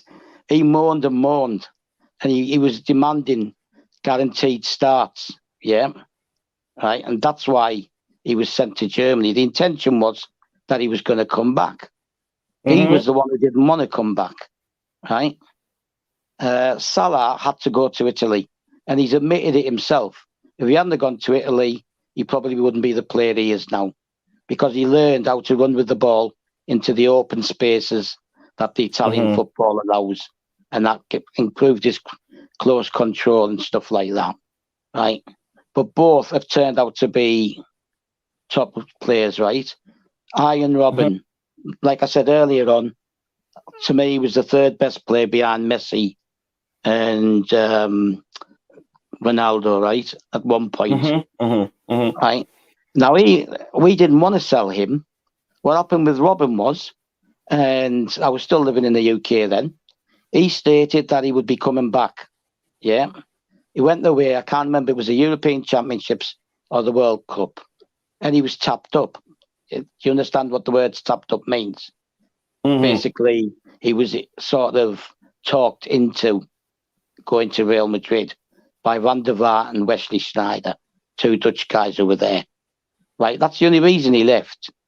Right, but we need to be careful with who we're selling, who we're getting rid of, right? Because that squad has potential in it to be just as explosive attacking-wise as Man City. You know why I agreed with you? Even before we signed Lukaku, we created quite a lot of chances, even under Frank Lampard. It's just that we weren't scoring goals. So yeah, but go ahead. And now I want us to move on to the next thing because at this point we're letting the people in the chat drive the conversation. Even if it leads us digressing, we could do that. But go ahead, Stab. I want to go to VJ as soon as you're done. Yeah, I've seen the comments regarding selling Lukaku. Yeah. Right. Mm-hmm. Ultimately, it's the same thing, isn't it? Right? He's been played in a way it doesn't suit him. Right? Well, here's the thing. I know get you don't go like ahead, him, Stab, so that I can go to VJ. Go ahead. You don't like him, right? I know you don't like him. No. Don't misquote me. I'm just saying even before we signed Lukaku, even with the video I made with HH from Have Hope Football Hurt, my argument was he doesn't fit the profile of player that will work, that is do well under Thomas Tuchel or be at his best under Thomas Tuchel, given the way he plays. Thomas Tuchel, since I followed him, I haven't seen him play with the number 9 that's Romelu Lukaku. I had issues with his link-up play. I had issues. That is because to me, like we've talked about this before, without spaces, he struggles. Without spaces to operate, he struggles quite a lot. So no, I never said he's a bad player. No, he's a fine player. Under Antonio Conte, he will be fire. Given that Conte likes to sit back, hit you on a break, and Lukaku will have a lot of space to finish. Yeah, that's fine. I preferred then. I didn't even want Haaland. I wanted Vlahovic. I kept repeating it in every video. I also went to one of our live streams. It was GNA TV. I said something about Vlahovic, and some bozo, I don't want to name his name, called him Andy Carroll 2.0. Yeah, laughed at you, basically. Yeah, and I hated that. If I was still friends with that bozo, I would have liked to argue with him on the stream to explain to him why I wanted Vlahovic instead of Lukaku. And that doesn't mean I'm implying that Lukaku is a bad player. No, I never did that. So, but I'll come back to you, Stav. I'll come back to you with this question, but thank you for making that point. And you always like pulling my leg so that I can start talking. I'll do that to you too. VJ, coming back to you now. This coming from Elliot says, it will be a bad idea to sell Broja. I'd rather sell Lukaku, but that is not going to happen. Now, look at what that brings to mind now. We're calling for the club to sign a central midfielder. We're calling for the club to sign, some people are even calling for the club to sign another attacker. And we still have a player like, what's this kid at Crystal Palace? Gallagher. Conor Gallagher. Who? Gallagher. Yes, we still have Gallagher. We still have Armando Broja, and both of them, are doing quite well. So if we sign these players, where does that leave these players? We still have Ampadu also, who's doing well. That the club, what club wants to sign him in Italy also? I think, is it the club he's on loan at? Venezia. They want to sign him on a permanent, or was it another club that's trying to sign him? I'm not sure what I read. I'm not sure. I don't take notice to the media. A different club, right? Not the club he's playing for, but that's a sign that he's doing quite well. So the argument is, if we sign these players that we're calling the club, these big, high-profile players like Chomeni, and then we'll still, where does that? I know Gallagher. You could say Gallagher is just a central midfielder. You cannot say he's a defensive midfielder. But there are quite some other players. Even Ampadu has great potential. He's a good player. I know how much staff loves him, but that's, by the way, even Sin here is showing how much he loves Ampadu. Would you rather keep Lukaku? Because as long as Lukaku is still at the club, I don't think the club would bring back Broja, and I don't think Broja would love to come back and play second fiddle to Romelu Lukaku. So, VJ, if it were up to you, what would you do? Because the fact is, selling Lukaku is the most difficult thing right now. I don't think it's possible, except if Conte really wants some at Tottenham and convinces Daniel Levy that he's the man he needs to win them trophy, to win them the Premier League. What do you think? Would you rather bring back Broja and sell Lukaku? For me, I'd say sell Lukaku, bring back Broja, because he's more of a player. His link-up play is great. He's quick. And I think his decision-making, even at, I think, how old is he right now? 18, 17? He's 19. I guess he's 19. Even at 19, his decision-making for me is better. And here is the issue, something I've argued before, and I had a bloke here the other day. It was eyeing him and staff, who was argued so strong for Lukaku. I said the issue I have with Lukaku is sometimes his runs inside the box can be very static. The moment the ball is in motion, Lukaku usually don't change his position. He stands and waits for it to get for him. He only changes position before the cross comes. But some strikers, I'm not going to talk about spaces here because I know Stav will start his fight again. He's talking about spaces in Italy, spaces in German football. Players like Lewandowski, even is already in motion. If the opposition defender is standing, they switch. That's why I say their runs are dynamic. They change position to get in front of or go after the ball and then find it and do something with it. But the moment the ball is in motion, he hardly switches position. So that's, by the way, VJ, what would you do? Bring back Broja and sell Lukaku. What would you do if it were up to you? I'm going to approach this question from two different perspectives. First thing is mine. The second one is what I think the board would do. All right. My perspective here is sell Lukaku and bring Broja. But will it be practically feasible? Absolutely not. Okay. Selling Lukaku is close to impossible right now. And bringing back Broja as a second fiddle might not suit him. And he, as an individual, wouldn't want to do that. But I'm not saying Broja has become a complete striker yet. But I see the potential in him. Right? Because the way that Broja and Southampton plays is completely different from the way that Chelsea plays. Here's the thing. I'll come back to you again. Here's the thing. I know he's not a complete striker yet, like you've mentioned, and that's a great point. For me, given that will create look. Let's. I know Stav Stav will soon come to you, so just be patient with me. Has a different argument in terms of the system. In the absence of Lukaku, we've looked so fluid, more fluid. We've created more chances than we do when he's available. And I've argued before that whenever Lukaku seemed as the primary responsibility of our wingers, and our number 8 will be to find Lukaku in the box. We create less chances, even subconsciously. That's what the players do, always looking for him. But in his absence, we've looked more fluid, created more chances, and even scored more goals. So I'm going to come back to you just to let you know, I'd rather bring Broja and sell him if it is possible. That's virtual, but that's practically impossible right now, selling Lukaku. So go ahead, VJ. Exactly. So for me, Southampton plays in a different way. When Southampton plays against other teams, the defense is not as rigid or as concentrated as that of when Chelsea plays with them, right? So Chelsea has a different system. Chelsea attacks in a different way. They have plans in place for just stopping Romelu Lukaku or any other strikers, right? Mason Mount or anyone. But the way that Southampton plays, they only anyways are going to be attacking on the counter. Most of the time it would be a counter-attacking style. And he's pretty quick in counter. And that's why you can see how Broja moves. Like when you see Broja, it's not always like a tap in. He comes from the box. He dribbles from the 30-yard line or 40-yard line because he's got that opportunity to do that because most of the time they're on the counter, right? And that's his style of play right now.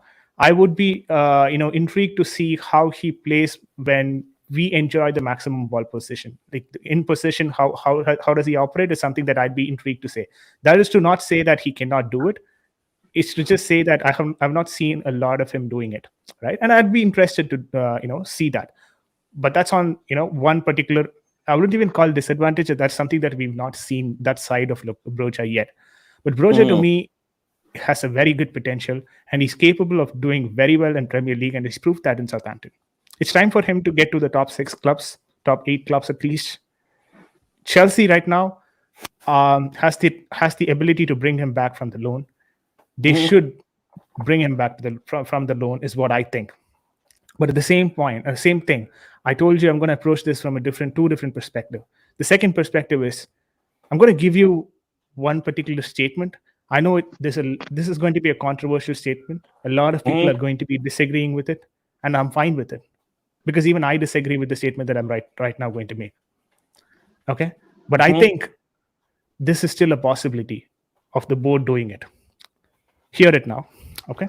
My statement is, or my thoughts on the board right now is, Conor Gallagher right now has a financial value of 60 million, close to 50 to 60 million. Because when PSG were earlier interested in him, it was quoted to be 50 million.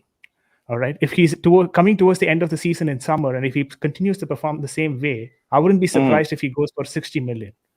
Broja, towards the end of the season, I think his value would be somewhere around 30, 40 million, or even more than that. If Chelsea Football Club wants to concentrate on cutting down their losses from the previous year, they could actually make a very good value proposition here and try to sell both of these players for 100 million. And cut down their losses. I'm just saying they could do it. Will they be doing it? If they do it, I'll be really pissed off with the club. But what's stopping them from not doing it, right? So it depends on how board actually wants to operate. Are they going to prioritize cutting down their losses from the previous years, or are they going to prioritize football first, right? If they go for the latter option, I see Broja and Gallagher reintegrated into the squad. Jorginho probably leaving by the end of the summer because next season he's going to be going on a free, which we do not want. So we at least can get 20, 30 million from Jorginho this season. So Jorginho probably leaving out, Loftus-Cheek and Ross Barkley being sold, right? If these sort of things happen, then the board is thinking towards the later side of it, which is the footballing side. If people like Gallagher and Broja are being sold, the board is thinking towards the financial side of it, which is not wrong either from a business standpoint, but we as fans would be definitely disappointed. I hope you get my perspective there. Yeah. So coming to you, Stav, thank you for that great input right there. Before we continue, before I go to Stav, we can still have like 11 minutes to round up the show. VJ, before we go to Stav, can you quickly tell the viewers about your channel? Absolutely. So my channel's name is Sportswire. I've been running this channel for quite some time now, and I generally concentrate not just on the footballing side of things for not just Chelsea, but other clubs as well. But I concentrate on the finances and the board level management issues of the club. Later today, we will have another video that is coming out, which will be concentrating on Manchester City sponsorship issues. So these are the kind of videos that I make. My last video was on the wage bill of Chelsea Football Club and comparing it with the other 5 wage bills, other 5 top clubs' wage bills in the English Premier League. So these are the sort of conversation that I usually do. And I like doing finances of the clubs and talking about them. And to be honest, this has given me a new perspective into how I look at the club. If you guys tune into my channel and if you start understanding those perspectives as well, maybe I think you will also change your perspective towards how your transfer window might go, or you could probably even predict your transfer window beforehand.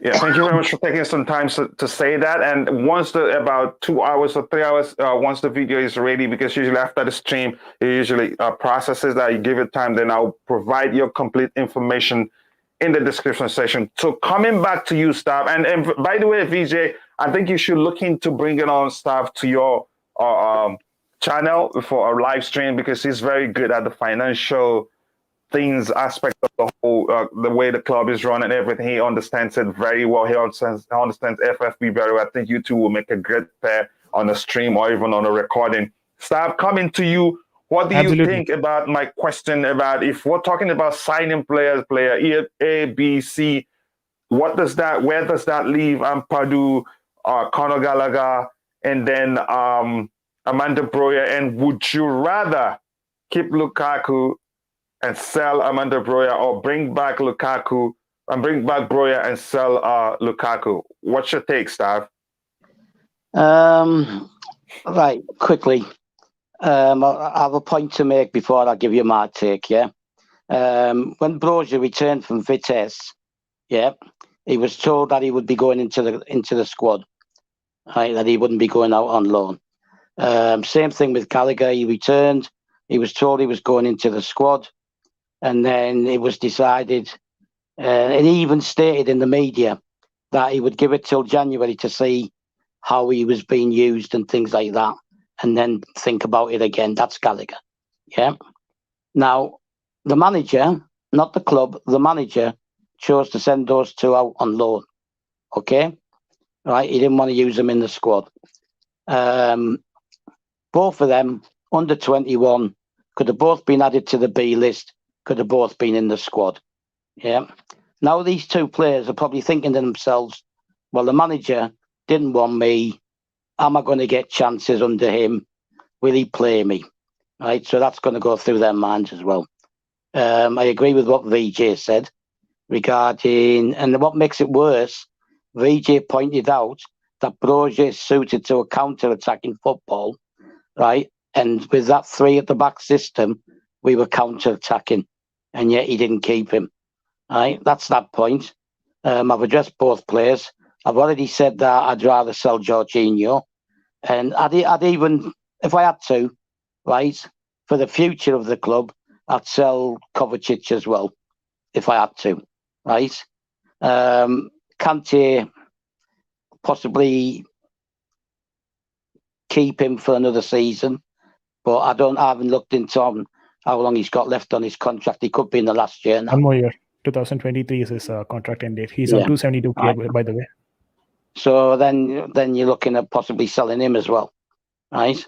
And rebuilding the midfield. Now, the problem I have, right, is the question is, would I sell Lukaku? Would I sell Broja, right, and keep Lukaku, or vice versa, right? Why? What club only has one striker? This is the thing I can't get my head around, right? Obviously, because I've been around a lot longer, right? Even if you're only playing one striker up front, you need a minimum of 2 or 3 strikers. Look what happened when Werner and Lukaku both got injured. Yeah. Now, for me, playing a false 9 isn't effective. There's no player, right, who will be effective consistently in a false 9 position. And if Hazard couldn't do it, I'm pretty sure that we don't have anybody who can, right? So what's the problem with having 2 strikers? What's the problem with a manager, right? You're talking about rotation earlier on. What's the problem with a manager rotating his strikers? What's the problem with a manager utilising his whole squad, right? But playing a system that suits the players. Systems do not win championships. Players do. If you look at Pep, he's looking at a Mexican striker. They virtually agreed a deal for the Mexican striker for next season. He's going to stay where he is and come next season. Now that's who Pep. Who have? Chelsea have? Man City have. Right? Oh, okay. I can't remember his name, but it's virtually been agreed. Right? And he's looking to next season. Julian right? So he's looking to adapt again. right? And Pep does it all the time, right? Jose got to the stage where he didn't adapt and he became too stubborn, and he's paid the price for it. But in Jose's case, I think it's because he inherits squads that he doesn't believe in himself, and then the clubs don't back him. I'm not talking Chelsea. I'm talking Tottenham and Man United, right? A lot of this stuff we're discussing rests with the manager or the coach, whatever you want to call him, right? You're the one who's used the word stubborn, right? Now he's had 3 games, albeit all against Tottenham, right? He's had 3 games, which proves that we can play with 4 at the back and we can play with more attackers on the pitch. Even Kovacic, right, sits next to Jorginho, but when we're in possession and pushing forward, he pushes forward as well and gets in behind. Yeah. So consequently, you're going to end up with 5 or 6 attacking players. Right? It's 5 at certain points. You got 4 attacking, right, and then you've got the midfielder pushing in as well, right? It's you have to be adaptable as a coach as well, and I'm not seeing any of that. And this thing about players wanting to leave, because there's no transfer news, the media are pushing out. Pulisic wants to leave, Ziyech wants to leave, blah blah, etc., etc. Because there's no transfer news on us, right? So they have to make it up as they go along. One player makes an innocent comment, and it's twisted left, right, and centre. Yeah, right. Yeah. So Stav, overall, I think I understand your argument very well, and that's I want both. Yeah. I want both. Yeah. I want Brozier and I want Lukaku, and I want to retain Werner if possible. Although the rumours are saying that he's going to reconsider. Yeah, again, but then again, we don't want a bloated squad. So tomorrow we don't start arguing. The rotation is too much. Players won't have chemistry. But I get your point. Yeah, we can have 2 strikers. We can have 2 number 9s at the club. They can be rotated. They can play together. We've seen that happen before. So it's not a new thing. So Stav, I'll come to you to round up the show, but I'll go to VJ. VJ, bringing it back to the man of the moment. And again, like I said, I'll provide you complete information and the link to that you did about the finances of the club in the comment section. VJ, overall, what do you think about Christian Pulisic's future at Chelsea, given what we learned from Arjen Robben's case and how moved beyond his injury days, he became a great player, even second to Messi and Ronaldo at some point. That's how good he was then. What do you think, and what do you have to say to the fan base regarding their impatience about Christian Pulisic? Right now, all we can do is forecast Pulisic to become another Robin, right? But that forecast need not necessarily work every single time. So it's just a speculation and forecasting. He might transfer into one such player, or he might not at all, right? So I'm just gonna not read into so much of what he could possibly be, because we all know he's got that potential. But I'd probably say this: he himself knows his value as a player on and off the field for Chelsea Football Club. He's been given options to play around the pitch, and probably because there is a force from the board asking Thomas Tuchel to probably deploy Pulisic because of his market value, and that's probably the reason why he's being deployed. So it's high time Pulisic pulls off his socks and starts to perform.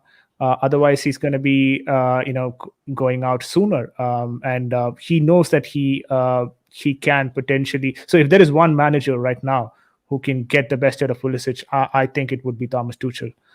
So he's got the best coach, he's got the best system, he's got Cobham, he's got the training grounds required to improve, and it's high time. He's got the best medical staff as well. So it's high time he starts improving. Maybe he needs to physically get better to play in the Premier League, but it's not something that is impossible. He's got that ability to do it. I think he will do it going forward if he's given another year. I'm sorry, this brother is killing me. Did you see the comment on the screen?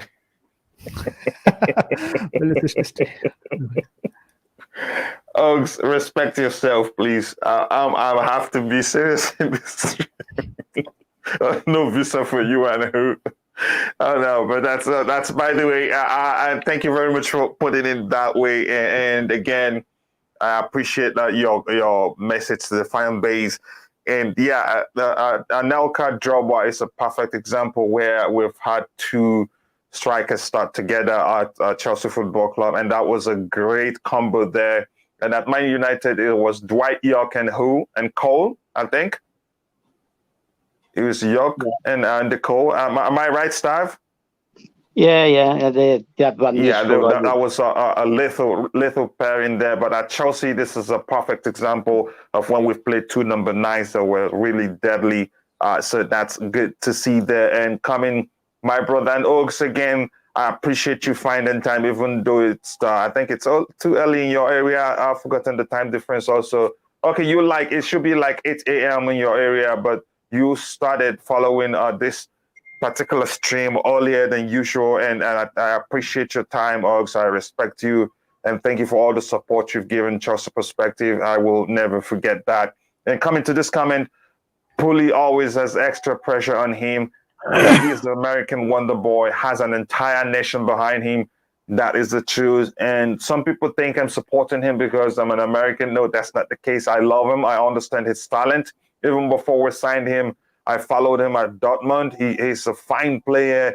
But he's just been he's been unfortunate at Chelsea. Injuries and the manager playing him out of position, especially Thomas Tuchel.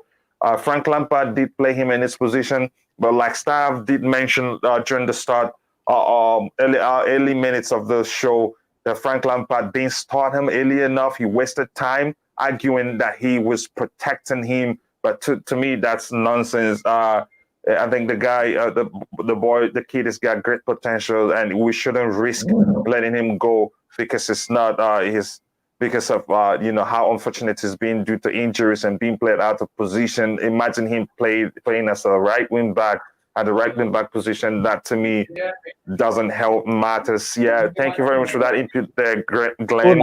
We had Kalu, Drogba, and Anelka. So coming to you, Vijay, you're not on mute.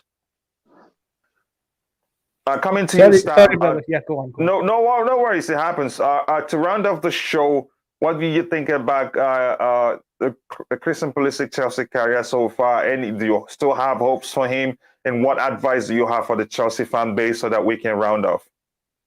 Of course, I have hopes for him. Why wouldn't I? Like I said, he's 23, right? He's still in a development stage. He has a lot of pressure on him with expectancy, and the same back home. With regard to injuries, like I've said, I've compared it to Robin, and I also have to add that because he plays for the USA, he comes up against people who are hat-ship men who are going to go out deliberately to stop him, right?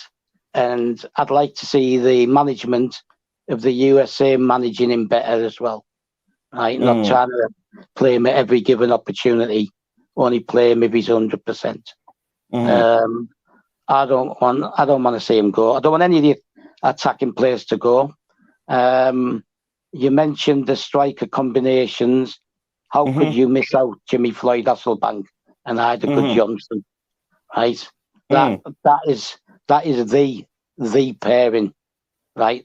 They had an understanding. There's nothing to say that Broja and Lukaku couldn't have the same kind of understanding. I saw Felicia's comment at the bottom, where she said, unfortunately, Chelsea won't sell Lukaku until another 2 years. Right? Let's give him till the end of the season before we start judging. Yeah, let's get. He's on 6 goals. I think that makes him top scorer, apart from Jorginho. And I'm not going to get carried away about a man who's leading the score charts on penalties. Yeah? When we got promoted from the second division in 1989, Graham Roberts was our top scorer with 15 goals, I think it was, and 14 of them were penalties. I don't get carried away with that stat. Yeah. So let's look at the top scorer outfield play and who's getting the most goals. And remember, he arrived with muscle injury, muscle strain. Yeah. So we have to take that into account. We have to take the injury into account. We have to take the system into account. If Tuchel doesn't like him, tell Chelsea, sell him. He doesn't suit my system, right? Yeah. And I'll make a prediction. If Tuchel I doubt even the club. I doubt the club will sell him because Tuchel doesn't like him. I think as long as he's fit, as long as he's still. Yeah, but you remember that people are saying that the club backed him against Lukaku over that. I don't want to mention the interview anyway, right? But I'll make a prediction. If we continue with 3 at the back, we are not going to win the league, and Tuchel won't be there in 18 months' time. Okay. Yeah? All right. He has to adapt. So you have for the Chelsea fan base then. Let's round off with that. Yeah, just take everything with a pinch of salt that you read in the media. Take everything into account, injuries, systems, positions, right? Whether they're being used correctly.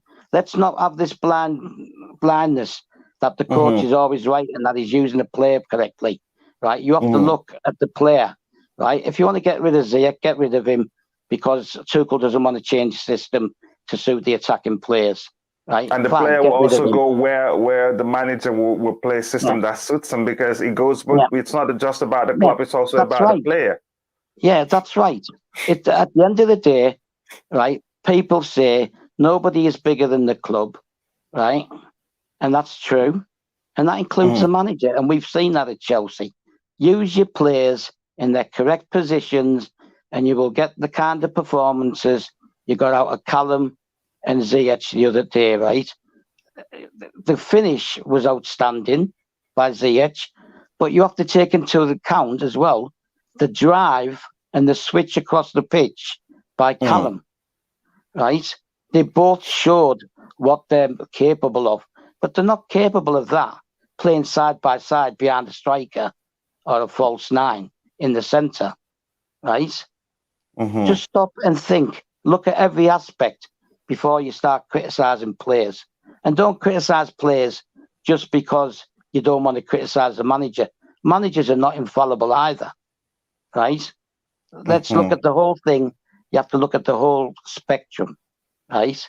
Yeah. And this includes especially the content providers who like to criticise certain players, right, when they're not being used in the correct positions. I will criticise a player when he's used in his correct position and he doesn't perform. Yeah. Yeah. Thank you very much for taking some time, and thank you for that great advice. We should take it with a pinch of salt, and I think we should all support the player. And before we criticize Christian Pulisic, we must remember that he's just 23. He'll be only he'll be 23 when he will be. He's 23 right now, right? September. 24 in September. So he's still 22. So he's just a kid. And also we have 23. He's 23. He's 20, okay, but no matter, even if he's 20, even if he's 24 already, I think he's still a kid. We signed him when he was 21, and he's done quite well for us considering the statistics. He scored 16 goals out of 64 games, almost 50% of which you could argue, or a little more, or a little less, from the bench. 6 assists, and he's come up big for us in big games. The record shows that. So we must give him time. We must be very patient with him. So let's not let it not be another one that got away. Then we'll look back and regret to have sold him. And I don't think also with argued the club will consider selling him, given that he's a good player and also he brings business to the club. And with that, I thank everybody that's participated in the chat. My brother Ogs, Almighty Blues FC, Ankit, and Neve from Blue Clouds TV, Data, and Scene, and also Glenn, everybody. And if I'm Felicia, also fellow content creator, if I missed you, please, my apologies. I'm only human. And also thank you for VJ for joining the conversation, and staff here for being part of the conversation. And if you missed it, I think you should find time to watch this video because we had a great chat here. And again, bye now, Elliot. Thank you very much, Elliot. Also, Elliot Heaven, thank you for joining, and thank you for subscribing to the channel. And please do tell others about the channel. And with that, I say goodbye. God bless us all. See you all next time. Bye.